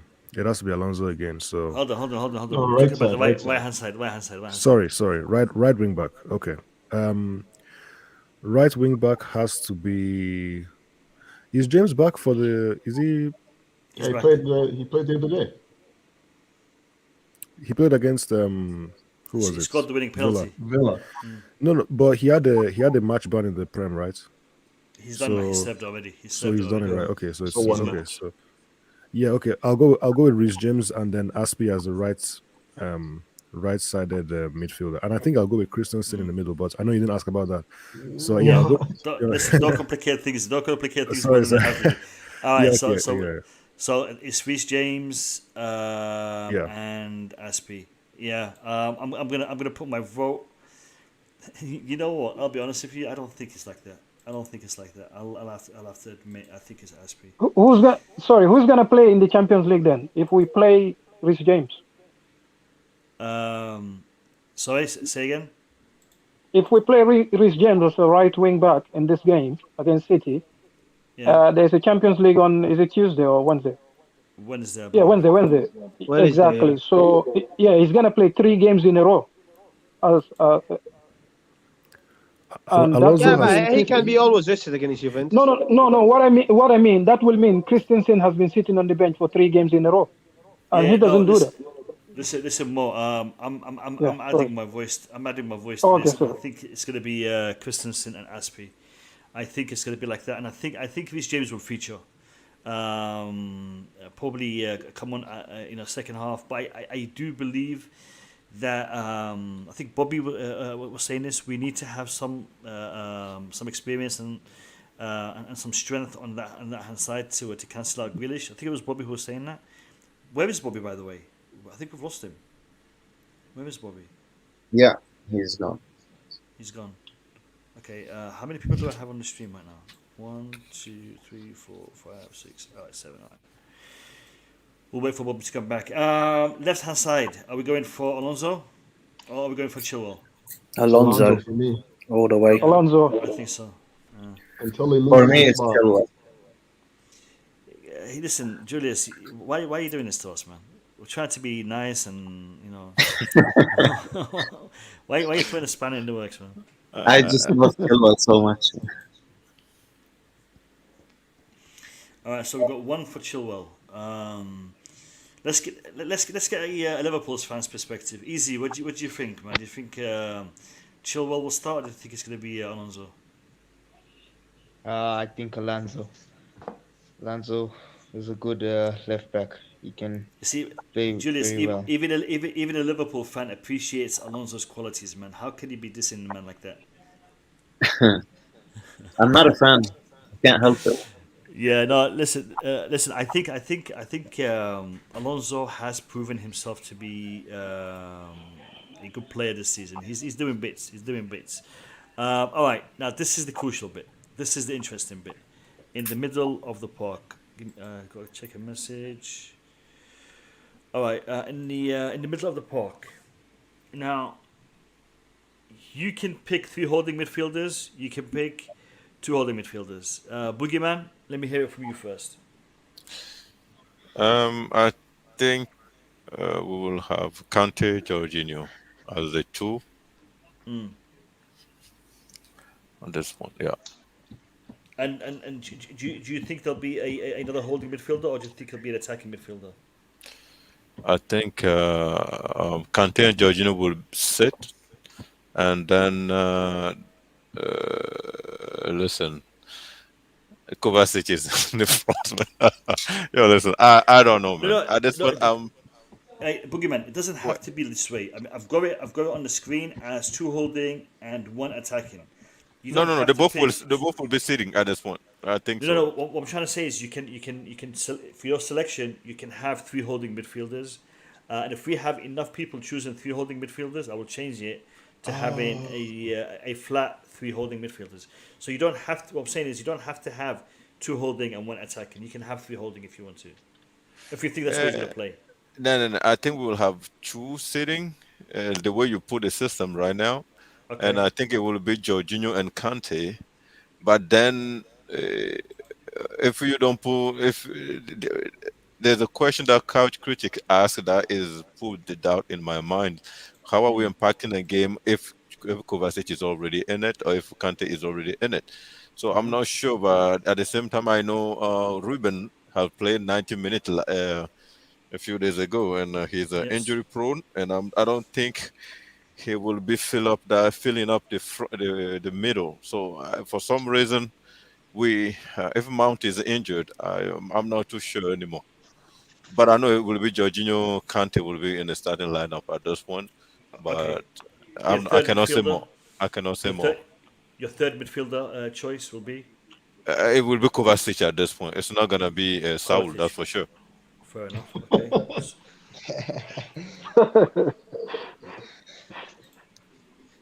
Putting a lot of love on Saul these days, but it is what it is. All right, Kasim, let me hear it.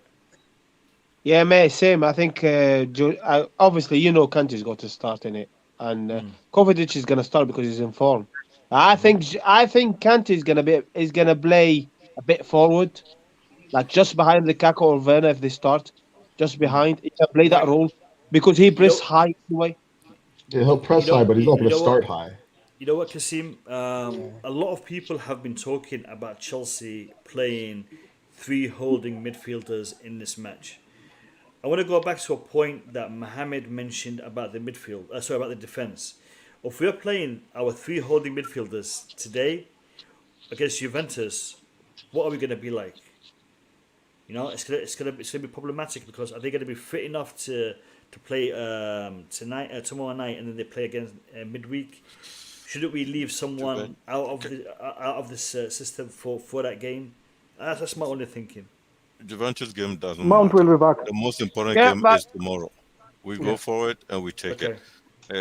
Tuchel always say the most important game is tomorrow, and they still have 3 days to recover. So I don't even think Juventus game is a problem at this point. I think they're very poor. They're very poor boogeyman. Yeah, they're saying 18 in the league, but I won't take anything for granted anyway. But look, at the end of the day, unfortunately, we had 2 massive games in the same week, which is Juventus and Man City. And look, Man City's strength is in the middle. I don't care what anyone say, is in the middle. Kevin De Bruyne and Jack Grealish. So we got Bernardo Silva. Bernardo Silva, yeah, Bernardo Silva. Yeah. That's why I think Kante's gonna play a bit because I think he played it before in the Champions League final. He was just pressing high, and that's what he's gonna do. And don't forget, guys, as well, Kante improved passing the ball. He can put that ball to Lukaku or Werner, so I can see that's happening. And one thing though, I'm gonna admit. 1 second, Mohammed. So Kasim, these are your choices: Kante, Jorginho, and Kovacic. Yes. All right, brilliant. Mohammed, take it away, mate. Yeah, to be honest, I think he will go with this, but I'm gonna be honest with you. Like Mason Mount, some of his best football has been against some of the best holding midfielders in Europe. If you check it against Casemiro, against Fernandinho, against Fabinho, he knows how to turn because he knows how to beat them. He dragged them away from their holding position. We're gonna miss him, but these 3 are very good. These 3 are very good. All right. Mm-hmm. So you think we'll be playing these 3? Yeah, we'll be playing these 3 definitely. All right. Dennis, let me hear it. Man, I just think we're short everywhere, man. Like I think we're short in the midfield, and I think we're short in attacking options for this game. So I would just go. I would go with what I see here. I'd go with what I see here, just because I don't think that we're going to be able to cope with the loss amount right now. I didn't even realize how important this guy was. This is crazy. Yeah. Mount, right? Yeah. Exactly. That's why people say stuff about Mount. I just smile. Like the kid may not score goal. He need to improve that. That's for sure. Like he need to improve that. But yeah, that's exactly what I was going to say. The flat 3. His work rate is crazy. Yeah, that's true. It's true. All right. Okay. Julius, how you seeing this? Yes. I would put Kante, Jorginho, and Mason Mount as Mason Mount is injured. Mason Mount is injured. Bloody hell, man. Okay. Havertz. So you're assuming 2 holding, 1 attacking. Yes. Yeah. I don't agree with this formation. I would put Havertz as a number 10. And then so Jorginho, Kante, and Havertz. All right. Yeah. All right. Okay. I think that's what also Tuchel would do. I don't know because you have to play Havertz. Yeah, I agree. Havertz will play. Is good. Yeah, 3-4-1-2. Maybe Havertz. Maybe Havertz will start on the. He'll play off the striker for me. My thought is to play Havertz as number 10 and put Lukaku and Werner up front. Oh. Okay. That's very. They don't press very well. Werner press, but Lukaku pressing is not great, and Havertz pressing is. Havertz pressing is very underrated. Because right now the consensus is Kovacic, Jorginho, and Kante. The consensus. Oh, okay. So far, so we'll address that if we have to change it, because right now it's only Julius that believes Havertz will be starting in midfield. We'll come back to that. DJ Sav, your thoughts? Yeah, I think if you're looking on current form at the moment, I probably would say those three in particular are the ones I probably would say at the three. Kante obviously is a definite starter. Jorginho alongside him, and then you choose between whoever you choose, and obviously if Mount was there, I'd obviously go for Mount. But in this situation, it probably would be Cover. And the only reason why I'm saying about Werner and Havertz is I thought he was going to probably put Havertz on one side, Werner on the other side, and then you got Lukaku up front. That's how I thought he was probably going to do it against City tomorrow. That's probably why I was just thinking maybe Werner and Havertz further up. Okay, so you are of the same school of thought as Julius, Werner, Havertz, and Lukaku up front. All right. Yeah. So we've got two. All right. So we've got two suggesting that. Let's see what Eric has to say. Eric, your thoughts? Yeah, make it three because I'm not ruling out the 3-5-2, but the way I'm seeing it, I think we can always change it. I think somebody mentioned it before in the stream. We can always change to a 3-5-2 during the game. So I expect us to play like maybe a 3-4-1-2 or a 3-4-3, what we're used to. And obviously instead of Mount is Werner on the left. But with this formation, I think it has to be Werner and Lukaku together. Yeah, with this formation, but do you think Tuchel's going to play this formation, or do you think he'll play the No. 3-4-3? I think he'll do 3-4-3. 3-4-3. All right. So we got three people talking about 3-4-3, and the rest are talking about 3-5-2. Let's see what Easy thinks about the way we're going to line up tomorrow. Easy, give me your thoughts. Before I just got to bounce out of here, guys, but I'm just gonna say my goodbyes now. And if we do the post match, I'll be on that. But I gotta go pick up my kid again. All right, Couch. All right, fellas, take care, man. Take care, mate. Have a good evening. Brother. Take care. Cheers. Yeah. Cheers. Easy. How do you think we're playing tomorrow? I think this lineup is suitable for a City side. I mean, it will be easy to break down City with this lineup. But I'd love to see Havertz in. To be honest, I really do think he will be a game changer tomorrow. But of course, I do strongly believe that Werner and Lukaku will start up front against Man City. All right. So would this be where is it? Would this be what you're looking at?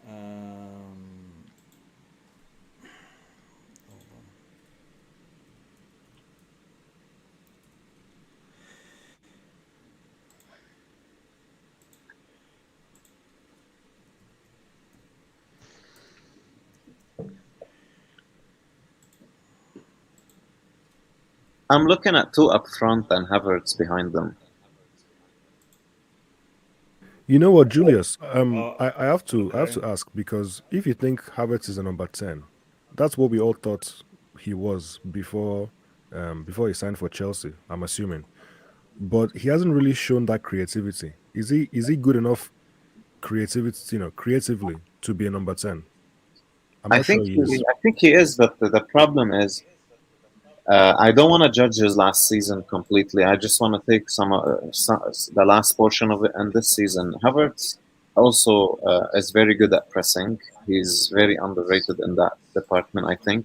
The other thing is he does a lot of key passes. They don't go through sometimes because those are very tough ones.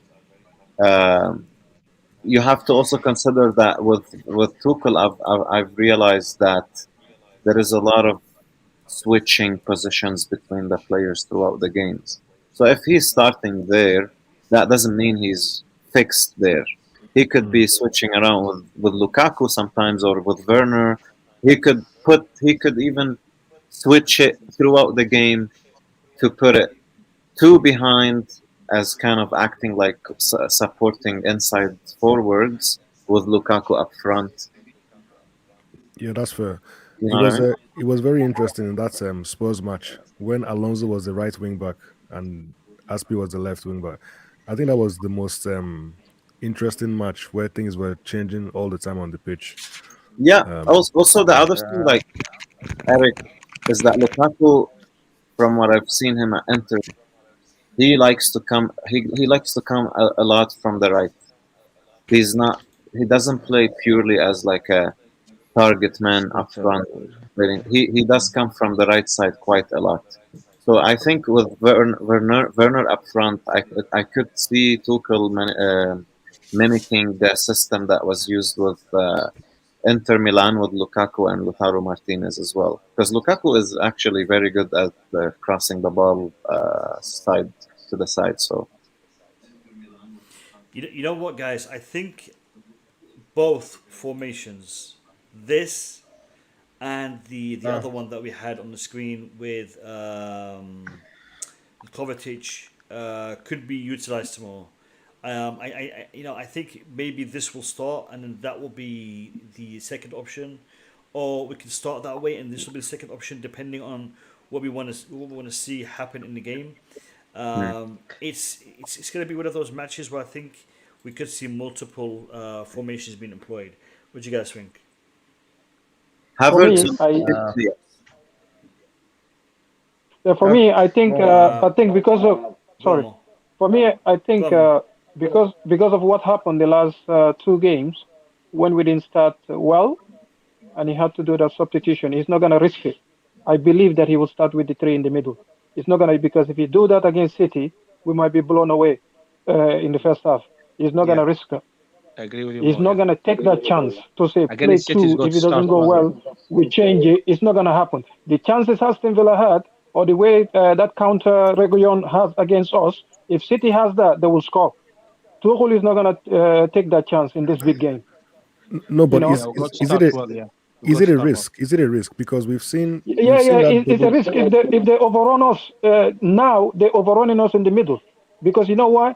Kevin De Bruyne will sit on Jorginho, and then who's gonna play the ball? If we don't have Kovačić to dribble past people, or Kante to carry the ball, who are you gonna have? You're gonna have only Kante. So that's it. They will sit on Kai. 6 second timer. 6 second timer. Hold on.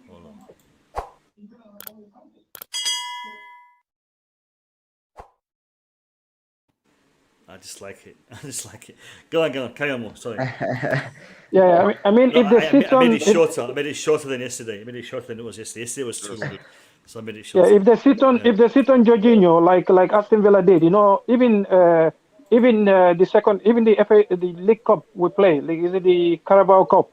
You saw what Aston Villa did. Bondea sat on Robin Loftus-Cheek, but Robin Loftus-Cheek used his skill to beat Bondea. That's how he was dribbling passing. So they're going to sit on our midfielders. So we need people that can dribble, because Jorginho can't dribble. He can pass, but he can't. So you need a dribbler to help him out when he's stuck. That's why Cover is playing a lot. Yeah, he's playing. Yeah. So he carried the ball.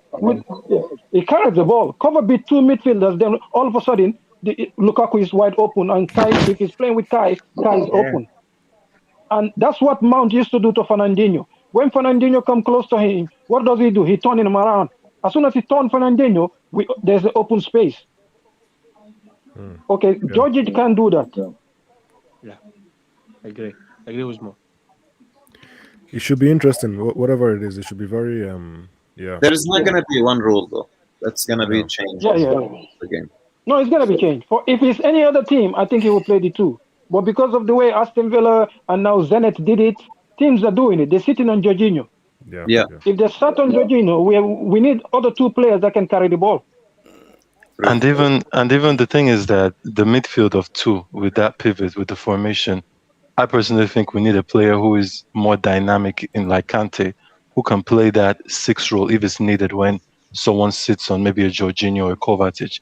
Because if you watch the other games that we had, and people are figuring it out, they're overwhelming us in the midfield because they know we only have 2 there.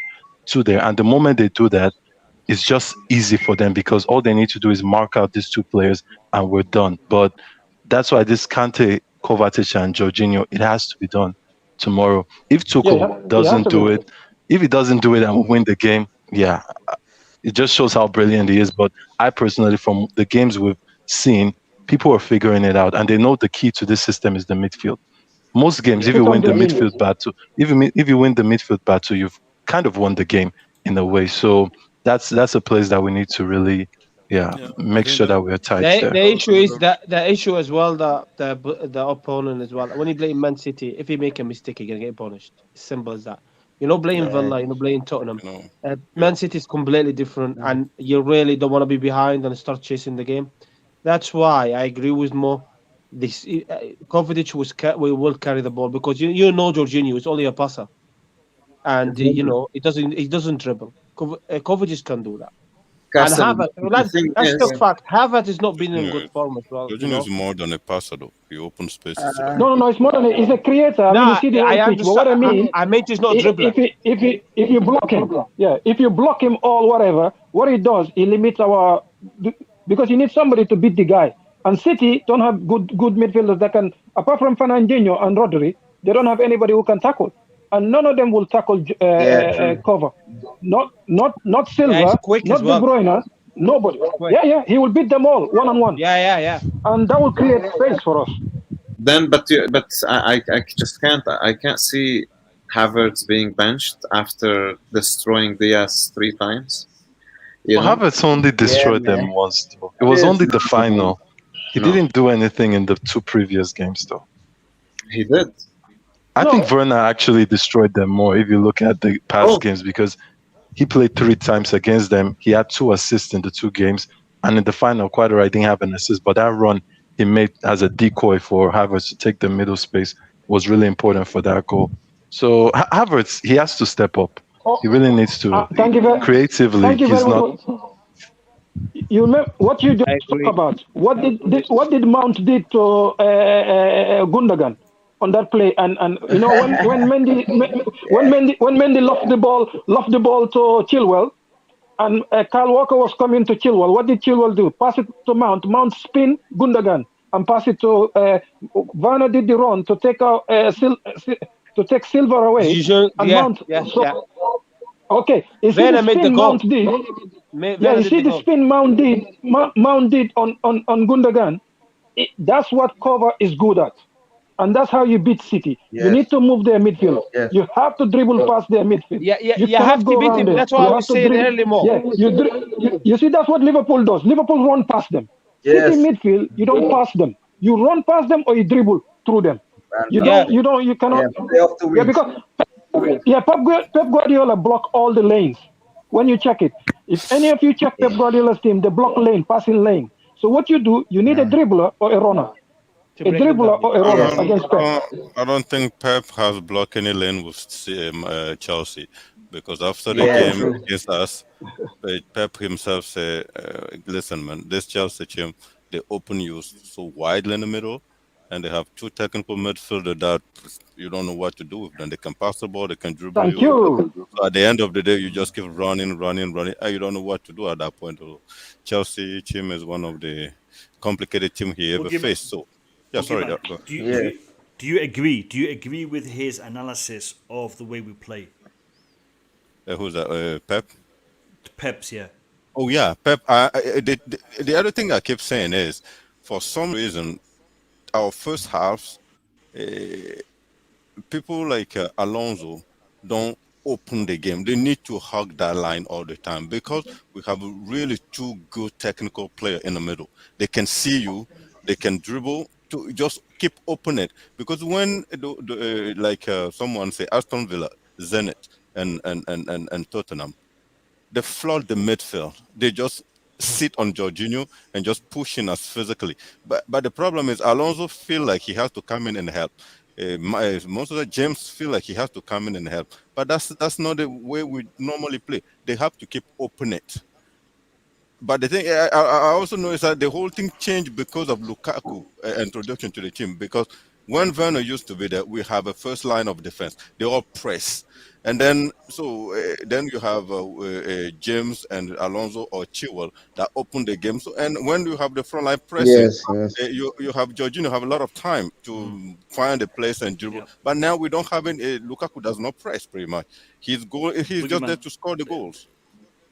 Yes. Yeah. The reason why I'm asking this question, Boogeyman, is this because if Pep Guardiola has identified the system that we're playing, the way we're playing. Do you think Tuchel is going to be looking at that as a requirement for us to change against them? Because if he is correct in his assessment, then we need to change. One. No, Two. he cannot. Let me finish, Boogeyman. Yeah, sorry, Let me finish, Boogeyman. The second point is, which you quite rightly said, was Lukaku has changed the way that we're attacking, because in the Pep Guardiola assessment, he says they have 3 attackers who interchange and overlap. Today we don't have 3 attackers that interchange and overlap. It's changed. The system has changed from that aspect. So what I want to know is, do you think that the expectations of Pep in regards to the Chelsea that he's going to face are inaccurate, or they are accurate and Tuchel needs to change? How do you see it? At this point, it's not like Tuchel has too much options. Lukaku has to start. That's for sure. We know that. So the only problem is, how do we protect Jorginho? Jorginho needs his space, just those 1 meter, 2 meters to turn with the ball and pass it. If he does not have it, then we don't have a game. We don't have the tempo. He cannot slow us down when we get pressed. He cannot up the tempo when we need to move the ball fast. Then the entire Chelsea identity is in the water at that point. So that's why Kante play the second half against Tottenham. You can see Jorginho become lively again. You can see the same Jorginho, because Kante is protecting him, cutting the ball, tackle. So nobody cannot really press Jorginho that much. So the system that Pep Guardiola described last year, that system we're not playing anymore that much. But I still think James or whoever is playing at wing back need to keep opening, because we have really talented midfielder. They will find you. They will dribble. If Kovačić there, he will 1v1. He will pass you, and just stay on hug your line, and he will give the ball to you. That the problem we're having with Mason. I mean, I know people say Ziyech didn't perform last, or he is not at Chelsea level. I don't believe that too much, because I think it's just the way we get pressed hard in the first half. If Ziyech was being introduced in the second half, we will see a different player. I think Tuchel has to manage Ziyech's transition a little. So Ziyech coming in the second half when the opposite team is a little tired. Not when they come to us physically, then Ziyech is not in the game. So I think we cannot play the same system, but if our wing back keep opening the game, because we know we still have the same personnel in the midfield, like Jorginho, Kante, and Kovačić, we will still beat City in the middle. We're way too good in the midfield. We can rely on them to handle that game. That's but Jorginho needs to be protected. Okay. Can I come in? Kasim wants to come in, but Kasim, I'll let you come in, but I want you to address one point for me as well. Go ahead, mate. Go ahead. We have 2 games. We have Chelsea, Man City, and then Chelsea, Juventus. If you can only win one, which one would you want to win? If you can only win one, which one would you want to win? Well, I think win and draw though. I would definitely. No. Lose and win. You're gonna lose and win one of those games. The reason why I'm asking this question. The reason why I'm asking this is this, because if we were to lose against City, could we recover from that our season wise?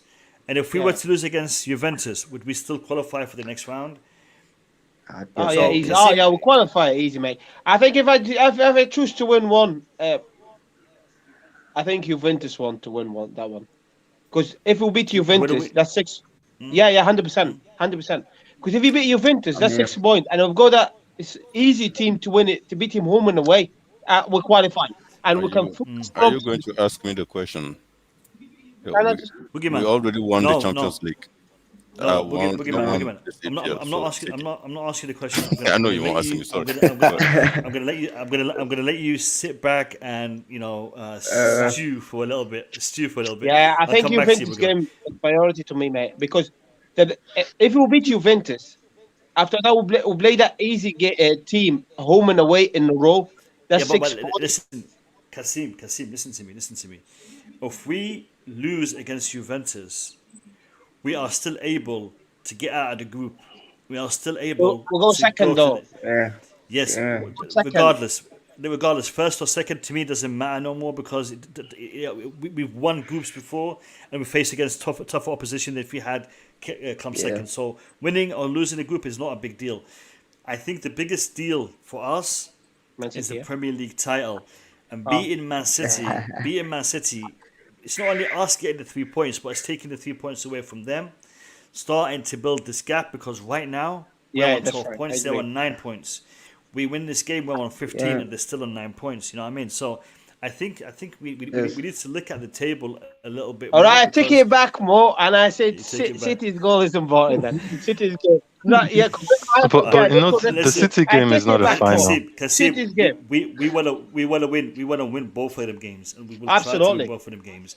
Can I just say something? The reason why I'm asking is because I think Tuchel will be focusing more in regards to his team selection on the City game. And Juventus will be a they are bored as well, Mo. It's important, but it's not as important as this game. Well, yeah. Okay. Regards Man City, I think Man City tomorrow. That's my opinion, right? And I said it early on, on different channels. Okay, I think Man City tomorrow will come Stamford Bridge, play for the throne. That's why it seems like that. It seems like that. But I believe so. Yeah, I think they're gonna come because don't forget he doesn't want to get beat 4 times against Tuchel. So why he hasn't got? It's gonna happen. Yeah, I don't think he. What happened was it happened previously with Man United. Only beat him 3 times on a counter attack. So last year he went to Old Trafford 4 times. And 4 times. Yeah, 4 times. So what he did is he said, "Oh, sod that then. I'm not gonna attacking you. I'm gonna stay," because he knew Man United would do counter attack, and he took the 0-0 draw. But now if he will do the same with Chelsea because last year Chelsea beat him 3 times. He don't want to get beat 4 times. I think tomorrow is gonna be cagey. I think they're gonna tell him, "Look, we stay there, guys. Relax. We don't want to get beat again."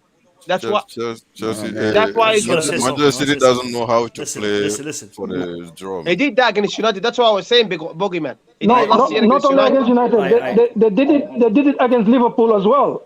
Yeah, a couple of seasons ago. Yeah, he does it. Even against last season Champions League when they went to Paris Saint-Germain, they played counter-attacking football. Yes, exactly. Okay, Pep Guardiola is not stupid.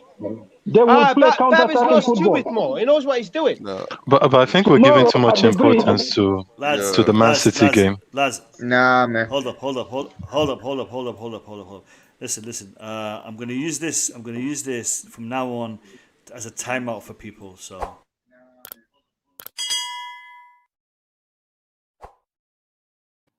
Because I just realized when I actually played that, it mutes everybody's mics. So fantastic. I didn't realize that.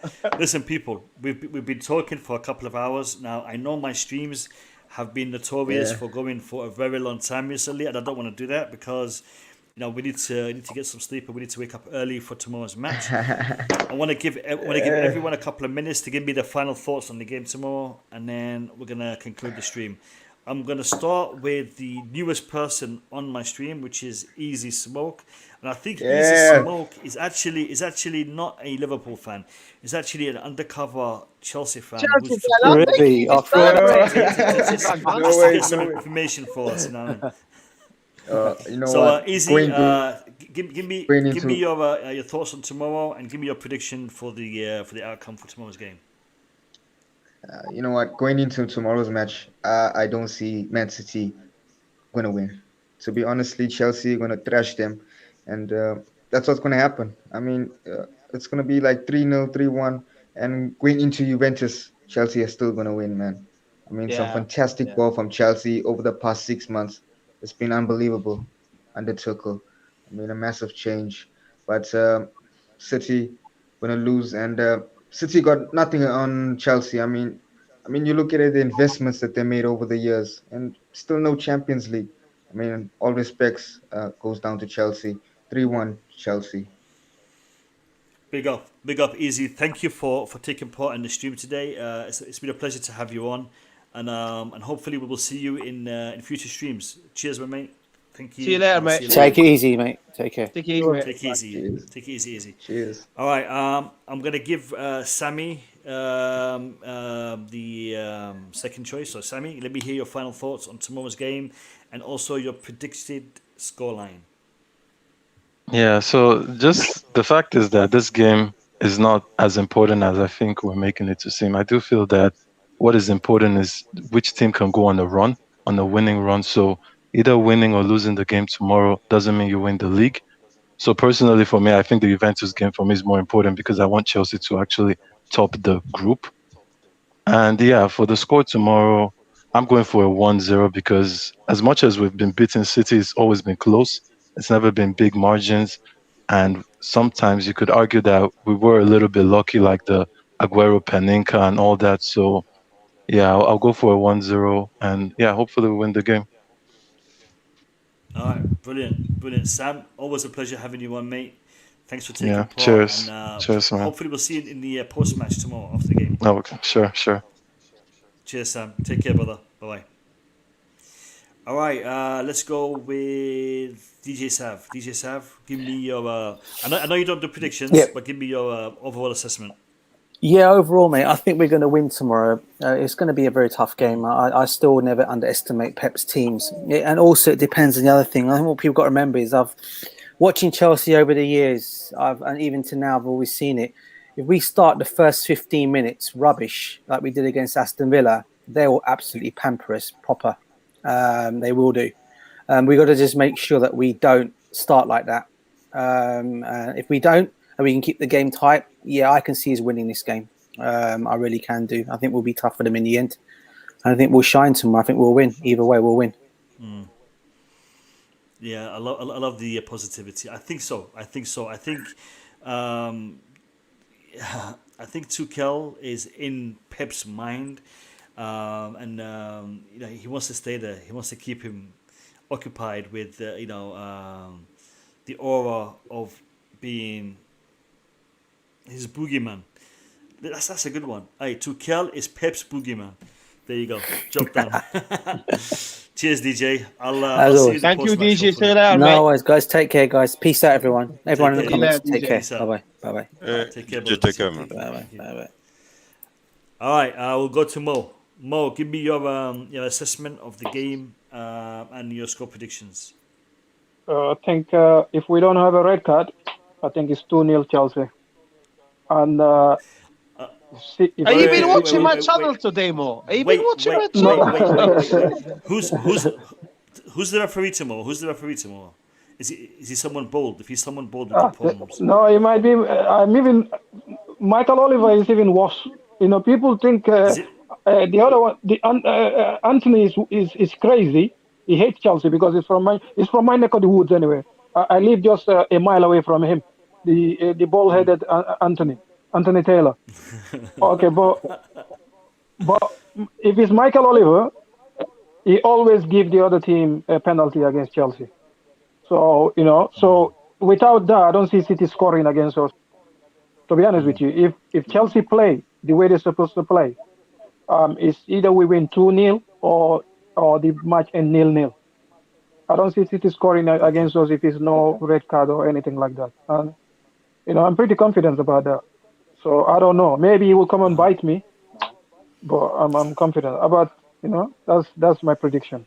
It will bite you, Mo, unfortunately. I think Dean Smith is the referee. I think. Anyway, Mo, pleasure to have you on. Okay. Hopefully, I'll see you in the post match after the game. Okay, see you guys later. Okay, thank you. Care, brother. Thank you for having me. Cheers, Mo. Bye. You're welcome, Take care, brother. Take care.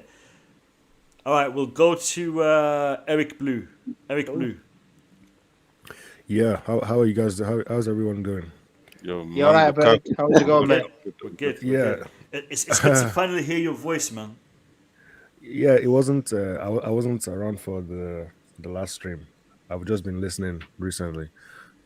Yeah, I'll talk about the match very briefly. I was accused of being negative, so I went with a 1-1 draw before, and I don't think I'm a negative supporter in general. I think I'm pretty positive when I make these predictions.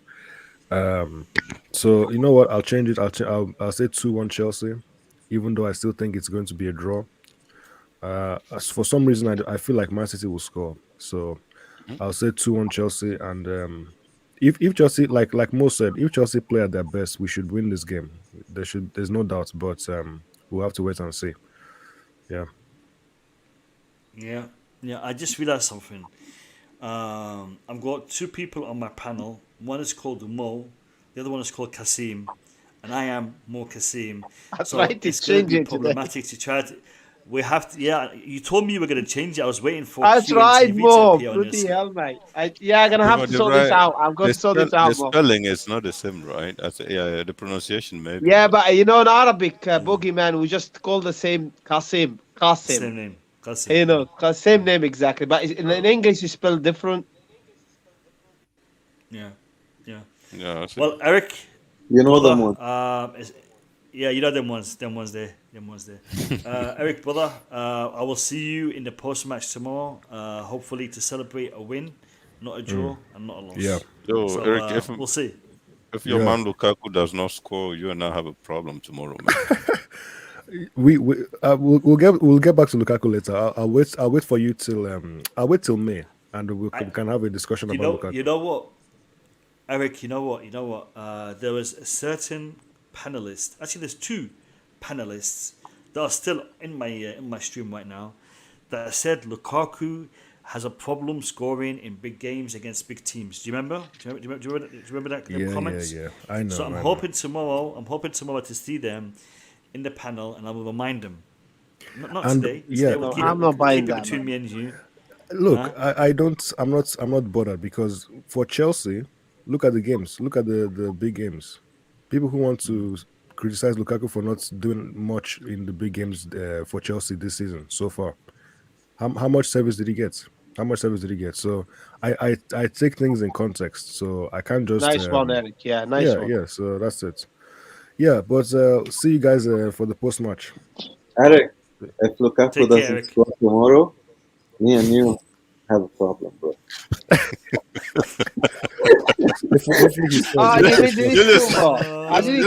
Julius is an animal, man. He just wait and just send it to the. Okay. I'll run. Now you run can away go. now. Now you I need can to run go. away. Yeah, run away. Bye bye. See you guys. Now you can Tomorrow. Take care, Eric. No, tomorrow's going to be exciting. Post-match stream tomorrow is going to be fantastic. I'm gonna finish on Julius. I'll go Boogeyman, Kasim, Julius. So Boogeyman, give me your final thoughts. Please, you don't want to finish with me because I'm negative. No, I do. No, that's good. I finished with Boogeyman 2 streams ago, Kasim a couple of streams ago, but it's been a while since I've had you on my stream to the end. So we want to give you the final thoughts. It's your turn, on Mike. the stream. So Boogeyman, Listen, let me hear it, Boogeyman. Yeah. So based on our last 3 or 4 performances, our first half were never good, and the opposite team has 1, 2, or 3 chances of scoring, especially Aston Villa. Wilkins has 3 clear chances to score on us that first half against Tottenham. Song and also Aguilar, they have 2 chances. They just didn't control the ball properly, and I think our first half tomorrow is not going to be good. That's where City will score. We will be running after that goal till the end. So I think tomorrow is going to be our first defeat, 2-1 City. Oh my God.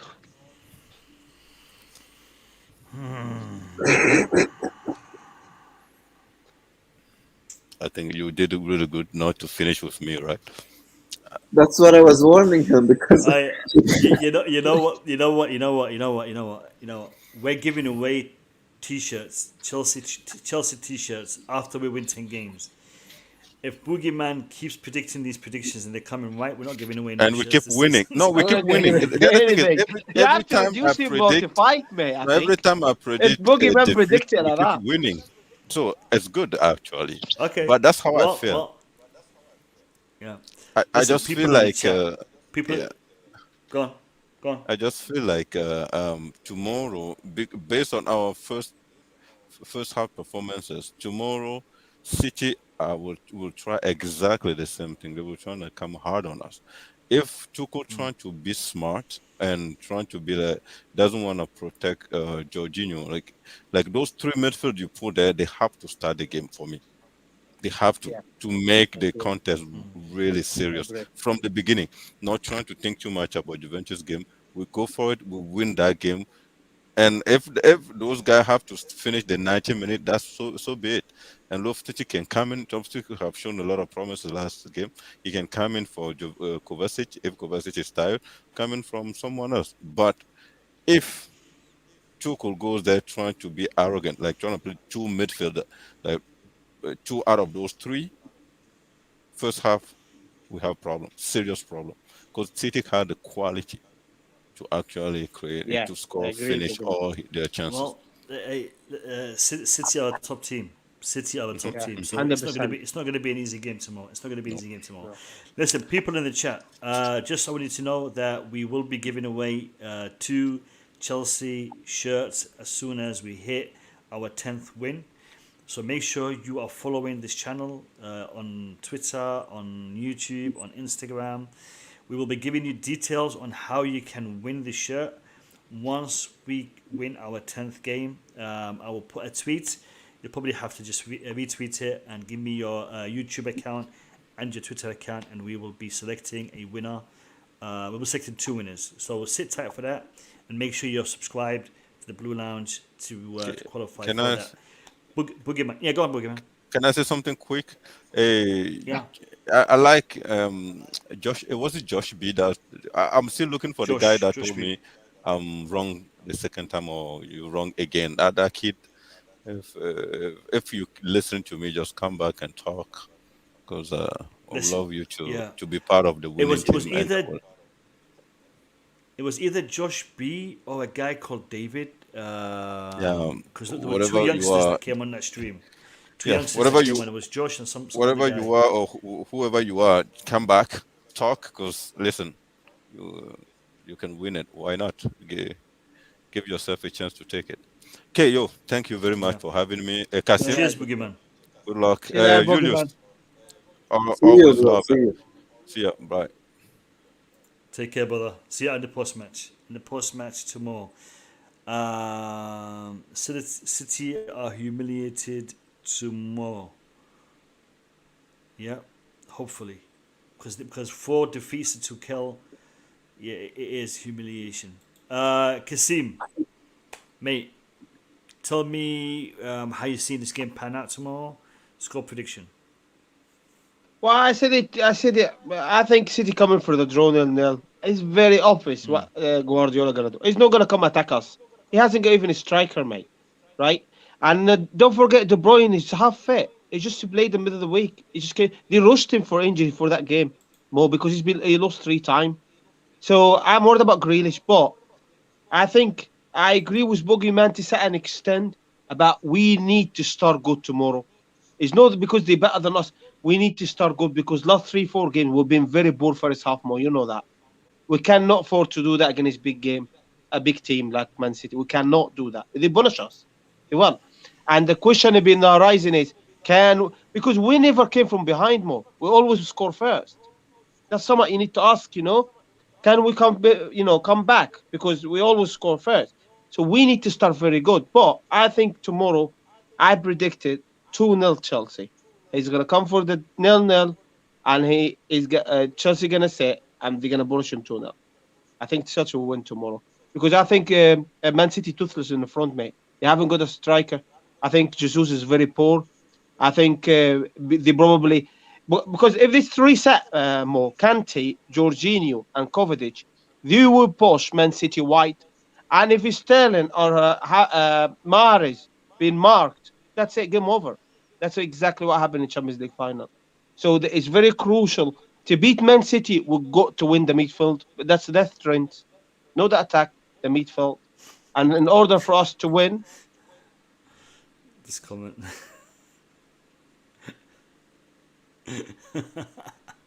How was that? Alright. How was that? Hey, Okay, I will. it's some good. I will change I will change the whole name, mate. The QNTV.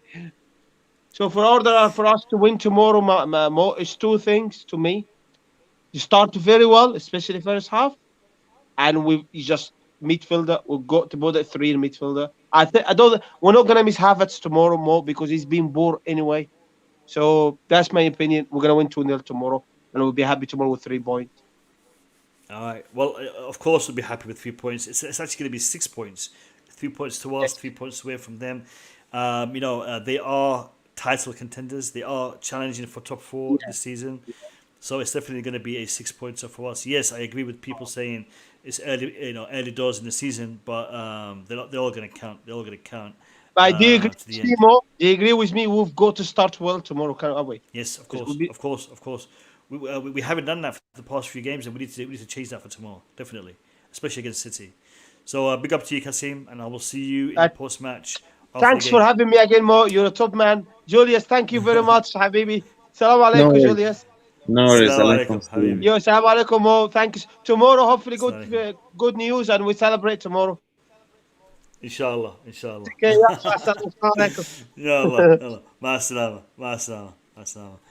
Wow, Julius, how you gonna come back to that, man? Kasim, his finales are always brilliant. So big up to Kasim. And lads, Kasim has a channel. It's a small channel. He's recently started it, QNTV. Go check it out. Give him a subscription. Give him a follow. Help him grow his channel. Everyone starts somewhere. He's starting now, and let's show him some love and show him some support. Julius, my brother, Manchester City tomorrow, tough game. A lot is riding on it. People saying it's still early. It's not a big event. But it's Manchester City playing Chelsea, 2 rivals, 2 teams competing for the same honours. How do you see this panning out tomorrow? Yeah, I'm not too optimistic for tomorrow's game based on the last couple of games and how we started. City will have a way better team than Aston Villa that will absolutely hurt us right away if we start as bad as we did against Aston Villa, for example. Also, even against Liverpool to a certain extent. It seems this year we've been having to play 45 minutes before we go to the dressing room, and then Tuchel does his speech, does his tactical changes, and then we go again and we basically blitz teams and we show why we are champions of Europe. The thing is, Mount being injured, I actually didn't know about this, is really worrying me. Specifically him being a part of the team against City last year, he was crucial in all of these games. His pressing, his dribbling, his passing. I don't know. I'm not too confident with Kovačić, even though I really rate Kovačić. But to the guys, when they were saying he's the dribbler that we need and he's the protector for Jorginho, I'm not too sure about that. I don't think Kovačić can do what Mason Mount does, to be honest with you. So it's going to be a tricky game. I think we're going to lose tomorrow, I think 2-1. Not that it's going to be something that, Chelsea is crap or we're not winning the league. That's not going to have any impact. It's just the circumstances, I think. And our form is 50-50.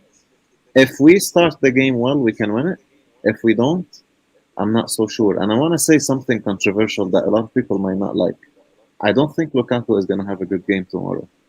I think stylistically he may struggle with the pressing and with the high line City is going to probably do. City are absolutely excellent when it comes to pressing, and you're not going to have much time on the ball. And I don't think Lukaku is. I think Lukaku tomorrow will really struggle. So not too optimistic. 2-1 for City tomorrow. Hopefully I'm wrong. I've been wrong with most of my predictions this year. So hopefully tomorrow I'm also wrong. So yeah, that's what I think. Well, I've got you and Boogeyman both predicting Chelsea to lose. Kasim thinks that it's going to be a draw, but hopefully we can turn it around and get a 2-0 win. I see what what you're saying, and I see what Boogeyman was saying about us not starting the games well. And against a team like City, they will punish us. That I Mhm. understand, and that I agree with. But I think Tuchel has had enough time over the past few games to address the why we are having a bad performance in the first half, and I think we will not have that tomorrow. And if we do have that tomorrow, then I think it will be a disaster for us. Yeah. But I'm optimistic and I'm confident that we won't have that, especially not against City, because Mm. if we don't raise our game against City, then we are going to have a problem this season. I'm also Yes, we've been having superstitious. good results. I know. We don't want to jinx ourselves. I know that. I think you and Boogeyman are both are positive deep down, but at the same time, you don't want to jinx it. Yeah, I know. Yeah, it's gonna be tough for sure. I also want to say something. Pep will go all out to win tomorrow. I think he's trying to play it down, saying, you know, setting it up in a way for a draw. But I think this game means a lot for him and for his ego as well. This guy is a winner. He has a huge ego. He pretends to be a humble person. He's not a humble person. And Nah, he's not happy right now. Julius, yeah, Pep is not happy right now. Do you know? Pep was one of the what's the word here? The mentors for Tuchel when he was starting up. Pep actually used to invite Tuchel to his house to talk to him about tactics, and they'd have dinner, they'd have a sit down, and Pep played a big part in the development of Tuchel. A lot of people don't know that, but mhm, Tuchel, has he owes a lot to Pep. He owes a lot to Klopp also, because he followed in Klopp's footsteps in Dortmund and the first team he managed. I can't remember the name of it, but there is a lot means of yeah, yeah. There's a lot of similarities between Pep and Klopp. Sorry, between Tuchel and Klopp. There's a lot of respect shared by Tuchel and Pep. They think highly of each other. They know each other very well. Tuchel knows Pep's system inside out, and I can say the mhm, same for Pep in respect to Tuchel. So tactically, the match tomorrow is going to be big. big. Hopefully, technically, it will also big in respect to the players, and I Mhm. hope the result will be in our favor. But we'll have to I wait hope and so. see, and it's going to be a good game tomorrow. On a positive note, we had the hardest start among the big teams this year, and we're top of the league. So playing Liverpool away, Spurs away, Arsenal away, those are not easy games. And even Aston Villa, it's not those are tough games. So and now we're gonna get City past us. So if we win tomorrow, I think we're gonna win the league. If we lose tomorrow, I don't think we're not gonna win the league still. I think we are serious contenders this year. Tomorrow's game has a special feeling to it because Pep will not want to lose 4 times in a row. That is a big hit. And you know it's gonna I explode in the agree. media. Yeah, yeah, definitely, and it is early doors in respect to winning or losing the league, but I think building this point tally, putting this gap between us and City so early on, and Mhm, if we can maintain it, because City is not having the best starts to this season, mhm, and we are having a decent start. So if we can maintain it, if we are able to win tomorrow, it's going to be a fantastic start to our season, and to see this gap opening up with City, hopefully we can build up on it, continue. I'm really optimistic, and I think we just can't go down the same path as we did last season as a fan base, because last season with Lampard, we had a good start this season as well, and before Christmas we were all talking about us winning the league last season, and it went pear shaped. And I don't want us to jump on this hype train of us winning the league so early doors. But at the same time, I think we need to, keep it as a realistic objective and target to ascertain in this season. Julius, big up to you. Thank you for coming on. I look forward to seeing you in the post match tomorrow. So hopefully it'll be a good one. Hopefully, yeah. Hopefully we can celebrate 3 points. Sorry if I sounded negative, but that's how my gut feeling are. And Nice. yeah, I'm happy. I'm happy to hear everyone's thoughts and opinions. And we will wait and see the outcome tomorrow, which is good because we're giving our prediction today, and we're literally going to know by tomorrow's post match, by tomorrow afternoon, we're going to know if we were right, if we were wrong. The lineup, the formation, the scoreline, we'll find out in due course very soon. we'll big up find to you, out Julius. before we leave. Everyone, if you're watching, and even you, Mo, go on Google, type empty seats, and click on the map and see where Google takes you. That's just for fun. Empty seats. I'll check it. I'll check it. Yeah. Lads, empty seats. Google it and follow it. Click on the map and see where that takes you. So, all right. Google I'll knows. do that. I will do that after this. Big up. Thank you, Julius. Thanks. I'll talk to you tomorrow. Have a good night, Bye. brother. Bye. Have a good night. Bye, Julius. Bye. People, I want to see if we hit 100 likes. Did we hit 100 likes? We did. We hit 100 likes on the stream. Thanks to everyone who has smashed that like button. For anyone who has subscribed to the Blue Lounge today, thank you very much. Much appreciated. A lot of people watching the Blue Lounge are not subscribed. So for those of you who do subscribe, it means a ton to me. Lads, we will be back straight after the game. Half an hour after the final whistle. We'll be back here discussing the game tomorrow afternoon. I hope to see you all then. Have a good night. Take care of yourselves and peace out.